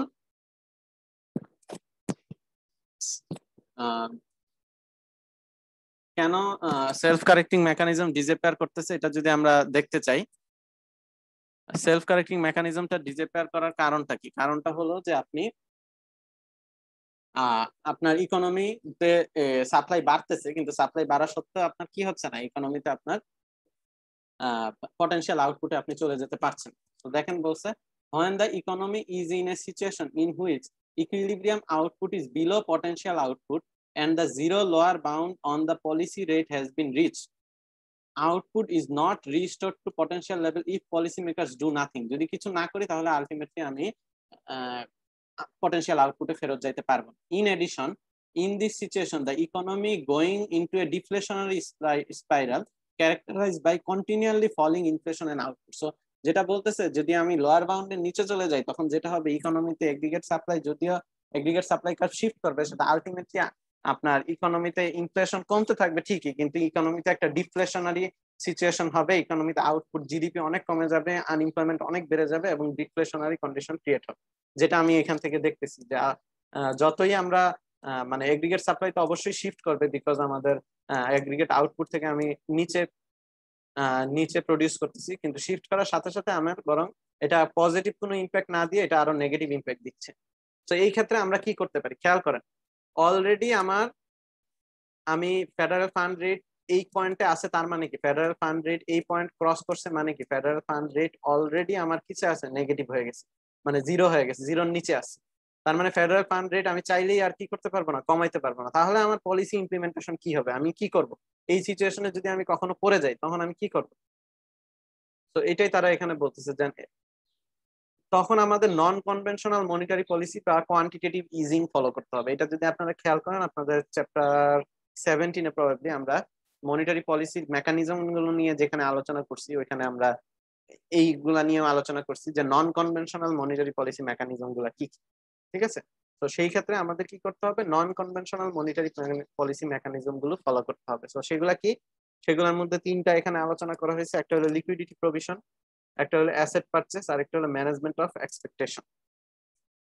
সো প্রথমটা হলো liquidity position, sorry liquidity provision. Liquidity provision বলতে কি বোঝাচ্ছে, দেখেন, a central bank can bring down financial friction directly by increasing its lending facility in order to provide more liquidity to impaired markets so that they can return their normal function. This declining friction or financial friction lowers the real interest rate for investors. So খেয়াল করেন, আমরা যেখানে demand curve নিয়ে কথা বলছিলাম আগের চ্যাপ্টারটাতে, সেখানে আমাদের অনেকগুলো আমরা ইন্টারেস্ট রেট বলছিলাম, গভর্নমেন্ট এক্সপেন্ডিচার বলছিলাম, তারপরে আমরা বলছিলাম ট্যাক্স বলছিলাম। ঠিক আছে, এগুলোর মধ্যে সর্বশেষে কিন্তু একটা ছিল ফাইন্যান্সিয়াল ফ্রিকশন। ফাইন্যান্সিয়াল ফ্রিকশন মানে কি, ফাইন্যান্সিয়াল ফ্রিকশন হলো ইনফরমেশন এসিমেট্রি। ঠিক আছে, সো ইকোনমিতে ইনফরমেশন এসিমেট্রি থাকতে পারবে। ইকোনমিতে সবাইকে আমার অ্যাক্সেস টু ইনফরমেশন দিতে হবে। সো আমি ইকোনমিতে ইনফ্লেশন ইন্টারেস্ট রেট অনেক কমাইছি, কমাইতে কমাইতে জিরো করে ফেলছি, বাট ইকোনমিতে কি হচ্ছে না, মানুষজন আমার টাকা নিচ্ছে না, নিয়ে ইউজ করতেছে না। যদি নিয়ে ইউজ করতো তাহলে তো aggregate supply aggregate demand curve অনেক শিফট করতো, কিন্তু তারা ইউজ করতেছে না বা কোনো কারণে এটা কাজে দিচ্ছে না। সো আমার কি করতে হবে, তার মানে হলো ইকোনমিতে আমার কি আছে, ফাইন্যান্সিয়াল ফ্রিকশন আছে, দ্যাট মিনস এসিমেট্রি অফ ইনফরমেশন আছে। ঠিক আছে, মানুষ ইনফরমেশন পাচ্ছে না, বাট কিভাবে বা ওই ইনফরমেশনটা কিভাবে ইউটিলাইজ করতে হয় সেটা তারা জানে না, বা পিপল বুঝে না আসলে এই পলিসির কারণ কি বা পলিসির মাধ্যমে কি অ্যাচিভ করতে চাওয়া হচ্ছে। তো আমার কি করতে হবে, আমার ইকোনমিতে যাদের জন্য এই লোনটা দেয়া হচ্ছে তারা এই লোনটা নিচ্ছে কিনা, বা যাদের জন্য রেটটা কমানো হচ্ছে তারা আসলে এই রেট কমানোর সুবিধাটা ভোগ করতেছি কিনা সেটা আমাকে এনশিওর করতে হবে। তো সেই জন্য আমার কি হতে পারে, আমার হইতে পারে এই যে আমরা যেমন অনেক সময় দেখি যে কৃষকদের জন্য অ্যাকাউন্ট খোলা হয়েছে, তার মানে কি, তার মানে কৃষকরা যাতে খুব ইজিলি লোন নিতে পারে, 10 টাকায় অ্যাকাউন্ট খোলা হয়েছে। ঠিক আছে, তার মানে কৃষকরা এখন যাতে খুব সহজেই তারা লোন নিতে পারে 10 টাকার অ্যাকাউন্টের মাধ্যমে। আগে হয়তো বা সেই কৃষক বুঝতোই না কিভাবে ব্যাংক অ্যাকাউন্ট খুলতে হয়, সে এখন জানে কিভাবে ব্যাংক অ্যাকাউন্ট খুলতে হয়, সে লোন নিতে পারতেছে। বা ধরেন আগে আপনার মানে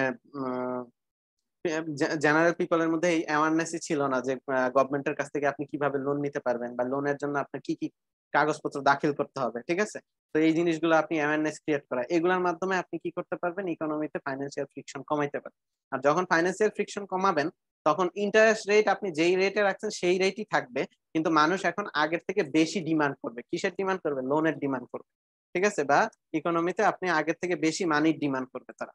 তো সেটাই তারা এখানে বলতেছে, যদি আমি ফাইন্যান্সিয়াল ফ্রিকশন কমাইতে পারি এবং ইকোনমিতে লিকুইডিটি বাড়াইতে পারি তখন কি হবে, ইকোনমিতে এগ্রিগেট ডিমান্ড কার্ভ শিফট করবে, শিফট করে এই এই ডিমান্ড কার্ভটা এখানে শিফট করবে এবং এগ্রিগেট সাপ্লাইতে আগের পজিশনেই আছে।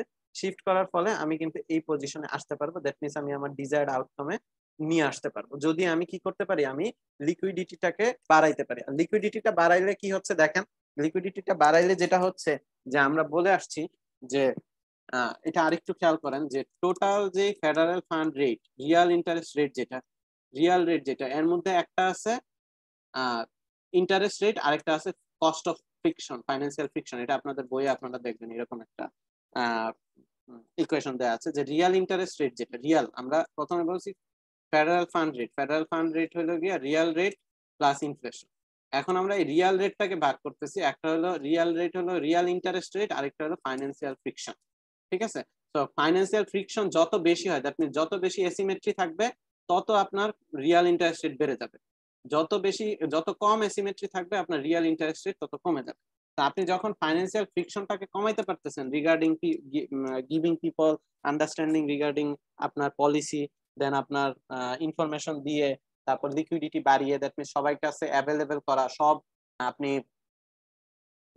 শুধুমাত্র এমন হইতে পারে শুধুমাত্র গভর্নমেন্ট ব্যাংক না, আপনি প্রাইভেট ব্যাংকগুলোর হেল্পের মাধ্যমে আপনি কি করতেছেন, লোয়ার রেটে লোন দেওয়ার ব্যবস্থা করতেছেন, আপনি ইনফ্রাস্ট্রাকচার ডেভেলপ করতেছেন, দেশের প্রত্যন্ত অঞ্চলে আপনি ব্যাংকের শাখা নিয়ে যাচ্ছেন।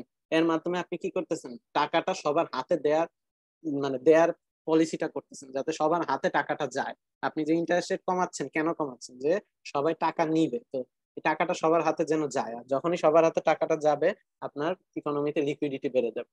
তো লিকুইডিটি বাড়বে যখন, তখন আপনার কি হবে, একদিকে ডিমান্ড কার্ভটা রাইটওয়ার্ড শিফট করবে এবং আমি আলটিমেটলি পটেনশিয়াল আউটপুটে যেতে পারবো। আর এখানে যেটা বলছে যে এটা কেন হচ্ছে, এই কারণ কারণ যখন আপনি ফাইন্যান্সিয়াল ফ্রিকশনটা কমাইতে পারবেন আলটিমেটলি আপনার রিয়াল ইন্টারেস্ট রেটটা ইফেক্টিভ রিয়াল ইন্টারেস্ট রেটটা আসলে কমে যাচ্ছে। ঠিক আছে, এই জন্য এটা সম্ভব। দেন আসেন সেকেন্ড যেটা, asset purchase and quantitative easing. So আমরা কি করতে পারি, গভর্নমেন্ট অনেক সময় কি করে, কোয়ান্টিটেটিভ ইজিং মানে হলো গভর্নমেন্ট অনেক সময় প্রাইভেট সেক্টরে ইনভেস্টমেন্ট করতে পারে, প্রাইভেট সেক্টরে বন্ড কিনতে পারে, সেখানে ইনভেস্টমেন্ট করতে পারে, সেটার মাধ্যমে তারা কি করতে পারে, আপনার ইকোনমিতে লিকুইডিটি বাড়াইতে পারে। সো লিকুইডিটি বাড়ানোর মাধ্যমে ওই যে আবার সেম ওয়েতে যখন আপনার সাপোজ স্কয়ার কোম্পানি আপনার একটা বন্ড ইস্যু করলো। এখন এই বন্ডটা যদি আপনার সে ইস্যু করার পরে যদি জেনারেল পাবলিকের পাশাপাশি যদি গভর্নমেন্টও এই বন্ডে বিট করে, তখন দেখা যাবে যে এই বন্ডের প্রাইস অনেক বেড়ে যাবে। ঠিক আছে, কারণ কি বন্ডের ডিমান্ড অনেক বেড়ে গেছে। জেনারেল সেন্সে যেটা হতো যে জেনারেল পিপল এখানে বিট করতো, একটা প্রাইস হতো, এখন গভর্নমেন্টও এখানে বিট করতেছে, দ্যাট মিনস এটা প্রাইস একটু কি হবে, বেশি হবে, কারণ ডিমান্ড অনেক হাই হচ্ছে। গভর্নমেন্ট অ্যাসেট পারচেসের ডিমান্ডে ইম্প্যাক্ট ফেলতেছে। তো যখন ডিমান্ড হাই হবে প্রাইস বেড়ে যাবে, প্রাইস বেড়ে যাওয়া মানে এই বন্ডের যে ইন্টারেস্ট রেট সেটা কি ইফেক্টিভ ইন্টারেস্ট রেট যেটা সেটা কমে যাবে। তো বন্ডের ইফেক্টিভ ইন্টারেস্ট রেট যখন কমে যাবে তখন স্কয়ারের মতো অন্যান্য কোম্পানিও চিন্তা করবে যে আমরাও বন্ড ইস্যু করব, আমরাও বন্ডের হায়ার প্রাইস পাবো, তার মানে কি বন্ডের ইফেক্টিভ ইন্টারেস্ট রেট কম হবে। তো এইভাবে সবাই বন্ড ইস্যু করা শুরু করবে, গভর্নমেন্ট সেগুলোর জন্য বিড করবে, সেখান থেকে ইনভেস্টমেন্ট করবে, করার মাধ্যমে সে কি করবে ইকোনমিতে মানি সার্কুলেশন করবে এবং ইকোনমির যে রেট অফ ইন্টারেস্ট সেটা কমে যাবে। তো দেখেন কি বলছে, the monetary authorities can also lower financial friction by lowering credit spread through the purchase of private asset. So credit spread কেন কমবে? ক্রেডিট স্প্রেড মানে কি? ক্রেডিট স্প্রেড মানে হলো গিয়ে আপনার একটা হলো মানে কর্পোরেট বন্ড, ধরেন কর্পোরেট বন্ডের ইন্টারেস্ট রেট মাইনাস ফেডারেল বন্ডের ইন্টারেস্ট রেট। কর্পোরেট বন্ডের ইন্টারেস্ট রেটের মধ্যে কি আছে? ক্রেডিট রিস্ক আছে, ঠিক আছে, আর ফেডারেল বন্ডের ইন্টারেস্ট রেটে ক্রেডিট রিস্ক নাই। সো এই দুইটার ইন্টারেস্ট রেটের পার্থক্যতে যেই স্প্রেডটা পাই এই স্প্রেডটাকে আমরা বলি credit spread. That means credit risk নাই, এজন্য বলি ক্রেডিট স্প্রেড। সো খেয়াল করেন কর্পোরেট ফেডারেল বন্ডের রেট তো ইকোনমিতে একটা ফিক্স আছে, কিন্তু যখন যখন গভর্নমেন্ট বা আপনার সেন্ট্রাল ব্যাংক ইকোনমিতে bond purchase, private bond purchase করার জন্য বিড করবে, তখন কি হবে? প্রাইভেট বন্ডের প্রাইস বেড়ে যাবে। দ্যাট মিনস প্রাইভেট বন্ডের যে ইন্টারেস্ট রেট সেটা কি হয়ে যাবে? কমে যাবে। সো কমার্শিয়াল বন্ডের যে রেটটা সেটা কি হয়ে যাবে? কমে যাবে। আর কমে যাওয়ার ফলে আপনার স্প্রেডটা কি হবে? স্প্রেডটাও কমে যাবে। তো এটাই বলছে লোয়ারিং ক্রেডিট স্প্রেড, ক্রেডিট স্প্রেডটাকে তারা কমাইতে পারবে। Though the Federal took action, the negative aggregate demand shock to the economy from the global financial crisis was so great that Federal's quantitative easing was insufficient to overcome, and the Federal was unable to shift the aggregate demand curve at the way all the way back, and the economy still suffered severe recession. So এটা আর কি just 2007-08 যে condition সেটা নিয়ে বলছে যে ওইখানে quantitative ইজিং নেওয়া হয়েছিল, বাট নেওয়া সত্ত্বেও আসলে ফুলফিল রেজাল্ট তারা পায় নাই, বিকজ তখন আপনার ইকোনমির অবস্থা বেশি খারাপ ছিল।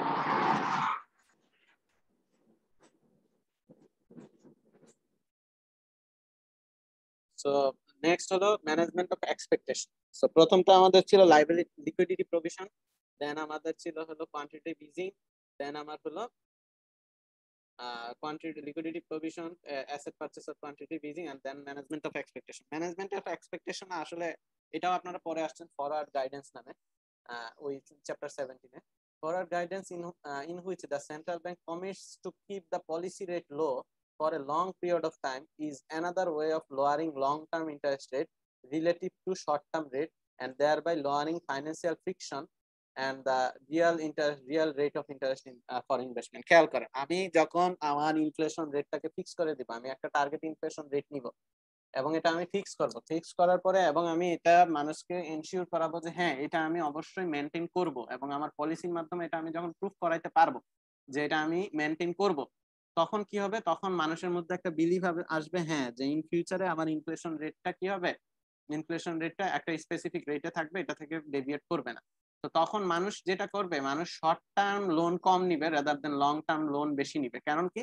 কারণ অনেক সময় আমরা যখন লং টার্ম লোন নিতে যাই আমাদের মাথায় চিন্তা থাকে যে যদি লোনের রেট বেড়ে যায়, ঠিক আছে, বা যদি লোনের মানে ইন ফিউচারে আমার ইন্টারেস্ট রেট কি হবে আমি ঠিক জানি না, ঠিক আছে, যদি ইন্টারেস্ট রেট কমে যায় তাহলে তো আমি লস খাবো, আমি কমে নিতে পারতাম। বা যারা আপনার বন্ড ইস্যু করবে তারা চিন্তা করবে যে আমি কোন রেটে বন্ড ইস্যু করবো আমি জানি না, তখন দেখা যাবে তারা সবাই শর্ট টার্ম ফাইন্যান্সিং করার চিন্তা করে, যদিও তাদের হয়তোবা টাকাটা দরকার 10 বছরের জন্য, কিন্তু তারা হয়তোবা 1 বছর করে ফাইন্যান্সিং করতেছে। কারণ কি? কারণ তারা ফিউচার সম্পর্কে সিকিউর না, ফিউচারে ইন্টারেস্ট রেট কি হবে। যখন ইন্টারেস্ট রেট বা ইনফ্লেশন রেট আপনি শিওর, তখন আপনি কি করবেন? লং টার্মে বেশি আপনি পারচেস মানে লং টার্মে আপনি বেশি লোন নেবেন, ঠিক আছে। এবং যারা শর্ট টার্মে নেওয়ার কথা ছিল তারাও লং টার্মে নিবে, কারণ লং টার্মের রেটটা আপনি ফিক্স, ঠিক আছে। সো তখন কি হবে? লং টার্মের যেই ফাইন্যান্সিং, লং টার্ম রেটটা আপনার কি হবে? আলটিমেটলি কমা শুরু করবে, কারণ লং টার্মের ডিমান্ড সাপ্লাইয়ের মাধ্যমে আপনার লং টার্ম রেটটা কমা শুরু করবে। Keeping the policy rate low for a long period of time is another way to lowering long-term interest rate relative to short-term rate and thereby lowering financial friction. তখন কি হবে? মানুষ যেহেতু ইনফ্লেশন টার্গেটিং এর একটা বড় ইম্পর্টেন্ট ইস্যু হলো গিয়ে যে মানুষ জানে যে ইনফ্লেশন কত হবে, তো মানুষ যখন ইনফ্লেশন টার্গেটটা সম্পর্কে জানে এবং জানে যে গভর্নমেন্ট এটা অ্যাচিভ করবে, তখন তারা ফ্রিলি বন্ড, তারপর ফ্রিলি বন্ড ইস্যু করতে পারবে একটা স্পেসিফিক রেটে, লোন নিতে পারবে একটা স্পেসিফিক রেটে, তারপর আপনার লোন দিতে পারবে একটা স্পেসিফিক রেটে, কারণ তারা জানে ইনফ্লেশন চেঞ্জ হবে না। সো আমি যেই রেটে দিব আমার আমি at the end of the loan term আমি সেই রেটটাই রিসিভ করবো। তো আলটিমেটলি সবকিছু নিয়ে ইকোনমিতে একটা সিমেট্রিক কন্ডিশন হয়, দ্যাট মিনস সবাই সবকিছু জানে, সবাই বুঝতেছে, এবং সেই অনুযায়ী তারা তাদের আন্ডারস্ট্যান্ডিং অনুযায়ী তারা ডিসিশন নিতে পারে। সো আলটিমেটলি ইকোনমিতে ফাইন্যান্সিয়াল ফ্রিকশনও কমে যায়।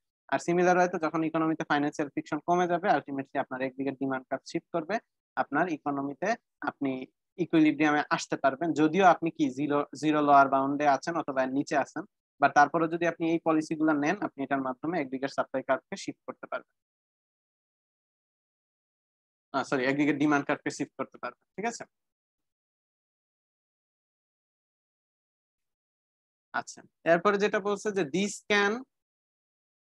these can lead to both rightward shift in aggregate demand and by shifting the short run aggregate supply curve by raising expectation of inflation. ওকে, খেয়াল করেন। সো যখন এই কন্ডিশনে যেটা হয়, যদি আমি এক্সপেকটেশন যদি আমি ফিক্স করতে পারি, তখন যেটা হচ্ছে যে আমার এগ্রিগেট ডিমান্ড কার্ভ তো শিফট করবে, কারণ ফাইন্যান্সিয়াল ফ্রিকশনটা কমে যাচ্ছে। পাশাপাশি তারা বলতেছে তার পাশাপাশি আমার এগ্রিগেট সাপ্লাই কার্ভটাও রাইটওয়ার্ড শিফট করবে, এগ্রিগেট সাপ্লাই কার্ভটাও রাইটওয়ার্ড শিফট করবে, মানে সরি লেফটওয়ার্ড শিফট করবে। কেন লেফটওয়ার্ড শিফট করবে? কারণ এগ্রিগেট সাপ্লাই কার্ভটাও লেফটওয়ার্ড শিফট করবে, কারণ ওই যে আমরা যেটা বললাম যে আমার ইনফ্লেশন রেটটা যেহেতু ফিক্সড আছে এবং আমার রিয়াল ইন্টারেস্ট রেটটা যেহেতু আগের থেকে কমে যাচ্ছে, ঠিক আছে, এবং ইনফ্লেশন এক্সপেকটেশন যেহেতু বাড়ে নাই, যেমন আমাদের সাপ্লাই কার্ভ শিফট হওয়ার এগ্রিগেট সাপ্লাই কার্ভ শিফট হওয়ার প্রথম কারণ ছিল কি ইনফ্লেশন এক্সপেকটেশন। তো ইনফ্লেশন এক্সপেকটেশন যদি বাড়ে, তাহলে আমার aggregate supply curve leftward shift করবে। ঠিক আছে, তো ইনফ্লেশন এক্সপেকটেশন যদি আপনার ফিক্স থাকে যে আপনি একটা স্পেসিফিক রেটে আপনার ইনফ্লেশন এক্সপেকটেশন পাবেন, সেই ক্ষেত্রে আপনার এগ্রিগেট সাপ্লাই কার্ভ শিফট করতে পারে যদি আপনার ইনফ্লেশন এক্সপেকটেশন থাকে যে ইনফ্লেশন বাড়বে। ঠিক আছে, তো এখানে দেখেন কি বলছে, step 1 expected inflation rise shifting aggregate supply curve. ঠিক আছে, তো আপনার দেখেন ডিমান্ড কার্ভের কোনো চেঞ্জ হয় না, আপনি আগে এই পয়েন্টে ছিলেন, আপনার এগ্রিগেট সাপ্লাই এগ্রিগেট ডিমান্ড এই পয়েন্টে ছিল, ডিমান্ড কার্ভ শিফট না হয় যদি শুধুমাত্র এক্সপেক্টেড ইনফ্লেশন রেটটাকে আপনি বাড়াইতে পারেন, তাহলেও আপনার কি হতে পারে, সাপ্লাই কার্ভ শিফটের মাধ্যমে আমি কি করতে পারি, ইকুইলিব্রিয়ামে চলে আসতে পারি। এবং এটা কখন হবে, যখন আপনি জানেন আপনি টার্গেট রেটটাকে হায়ার রেটে ফিক্স করবেন এবং এটাকে ফিক্স রাখবেন, তখন আপনার এক্সপেক্টেড ইনফ্লেশন রেটটা একটু বাড়বে। এই তো মোটামুটি এই হলো আন্ডারস্ট্যান্ডিং। সো এর মাধ্যমে আপনি কি করতে পারবেন, আপনি জিরো লোয়ার বাউন্ডে থাকলেও আপনি আপনার ইকোনমিটাকে মানে আবার পটেনশিয়াল আউটপুট লেভেলে নিয়ে আসতে পারবেন।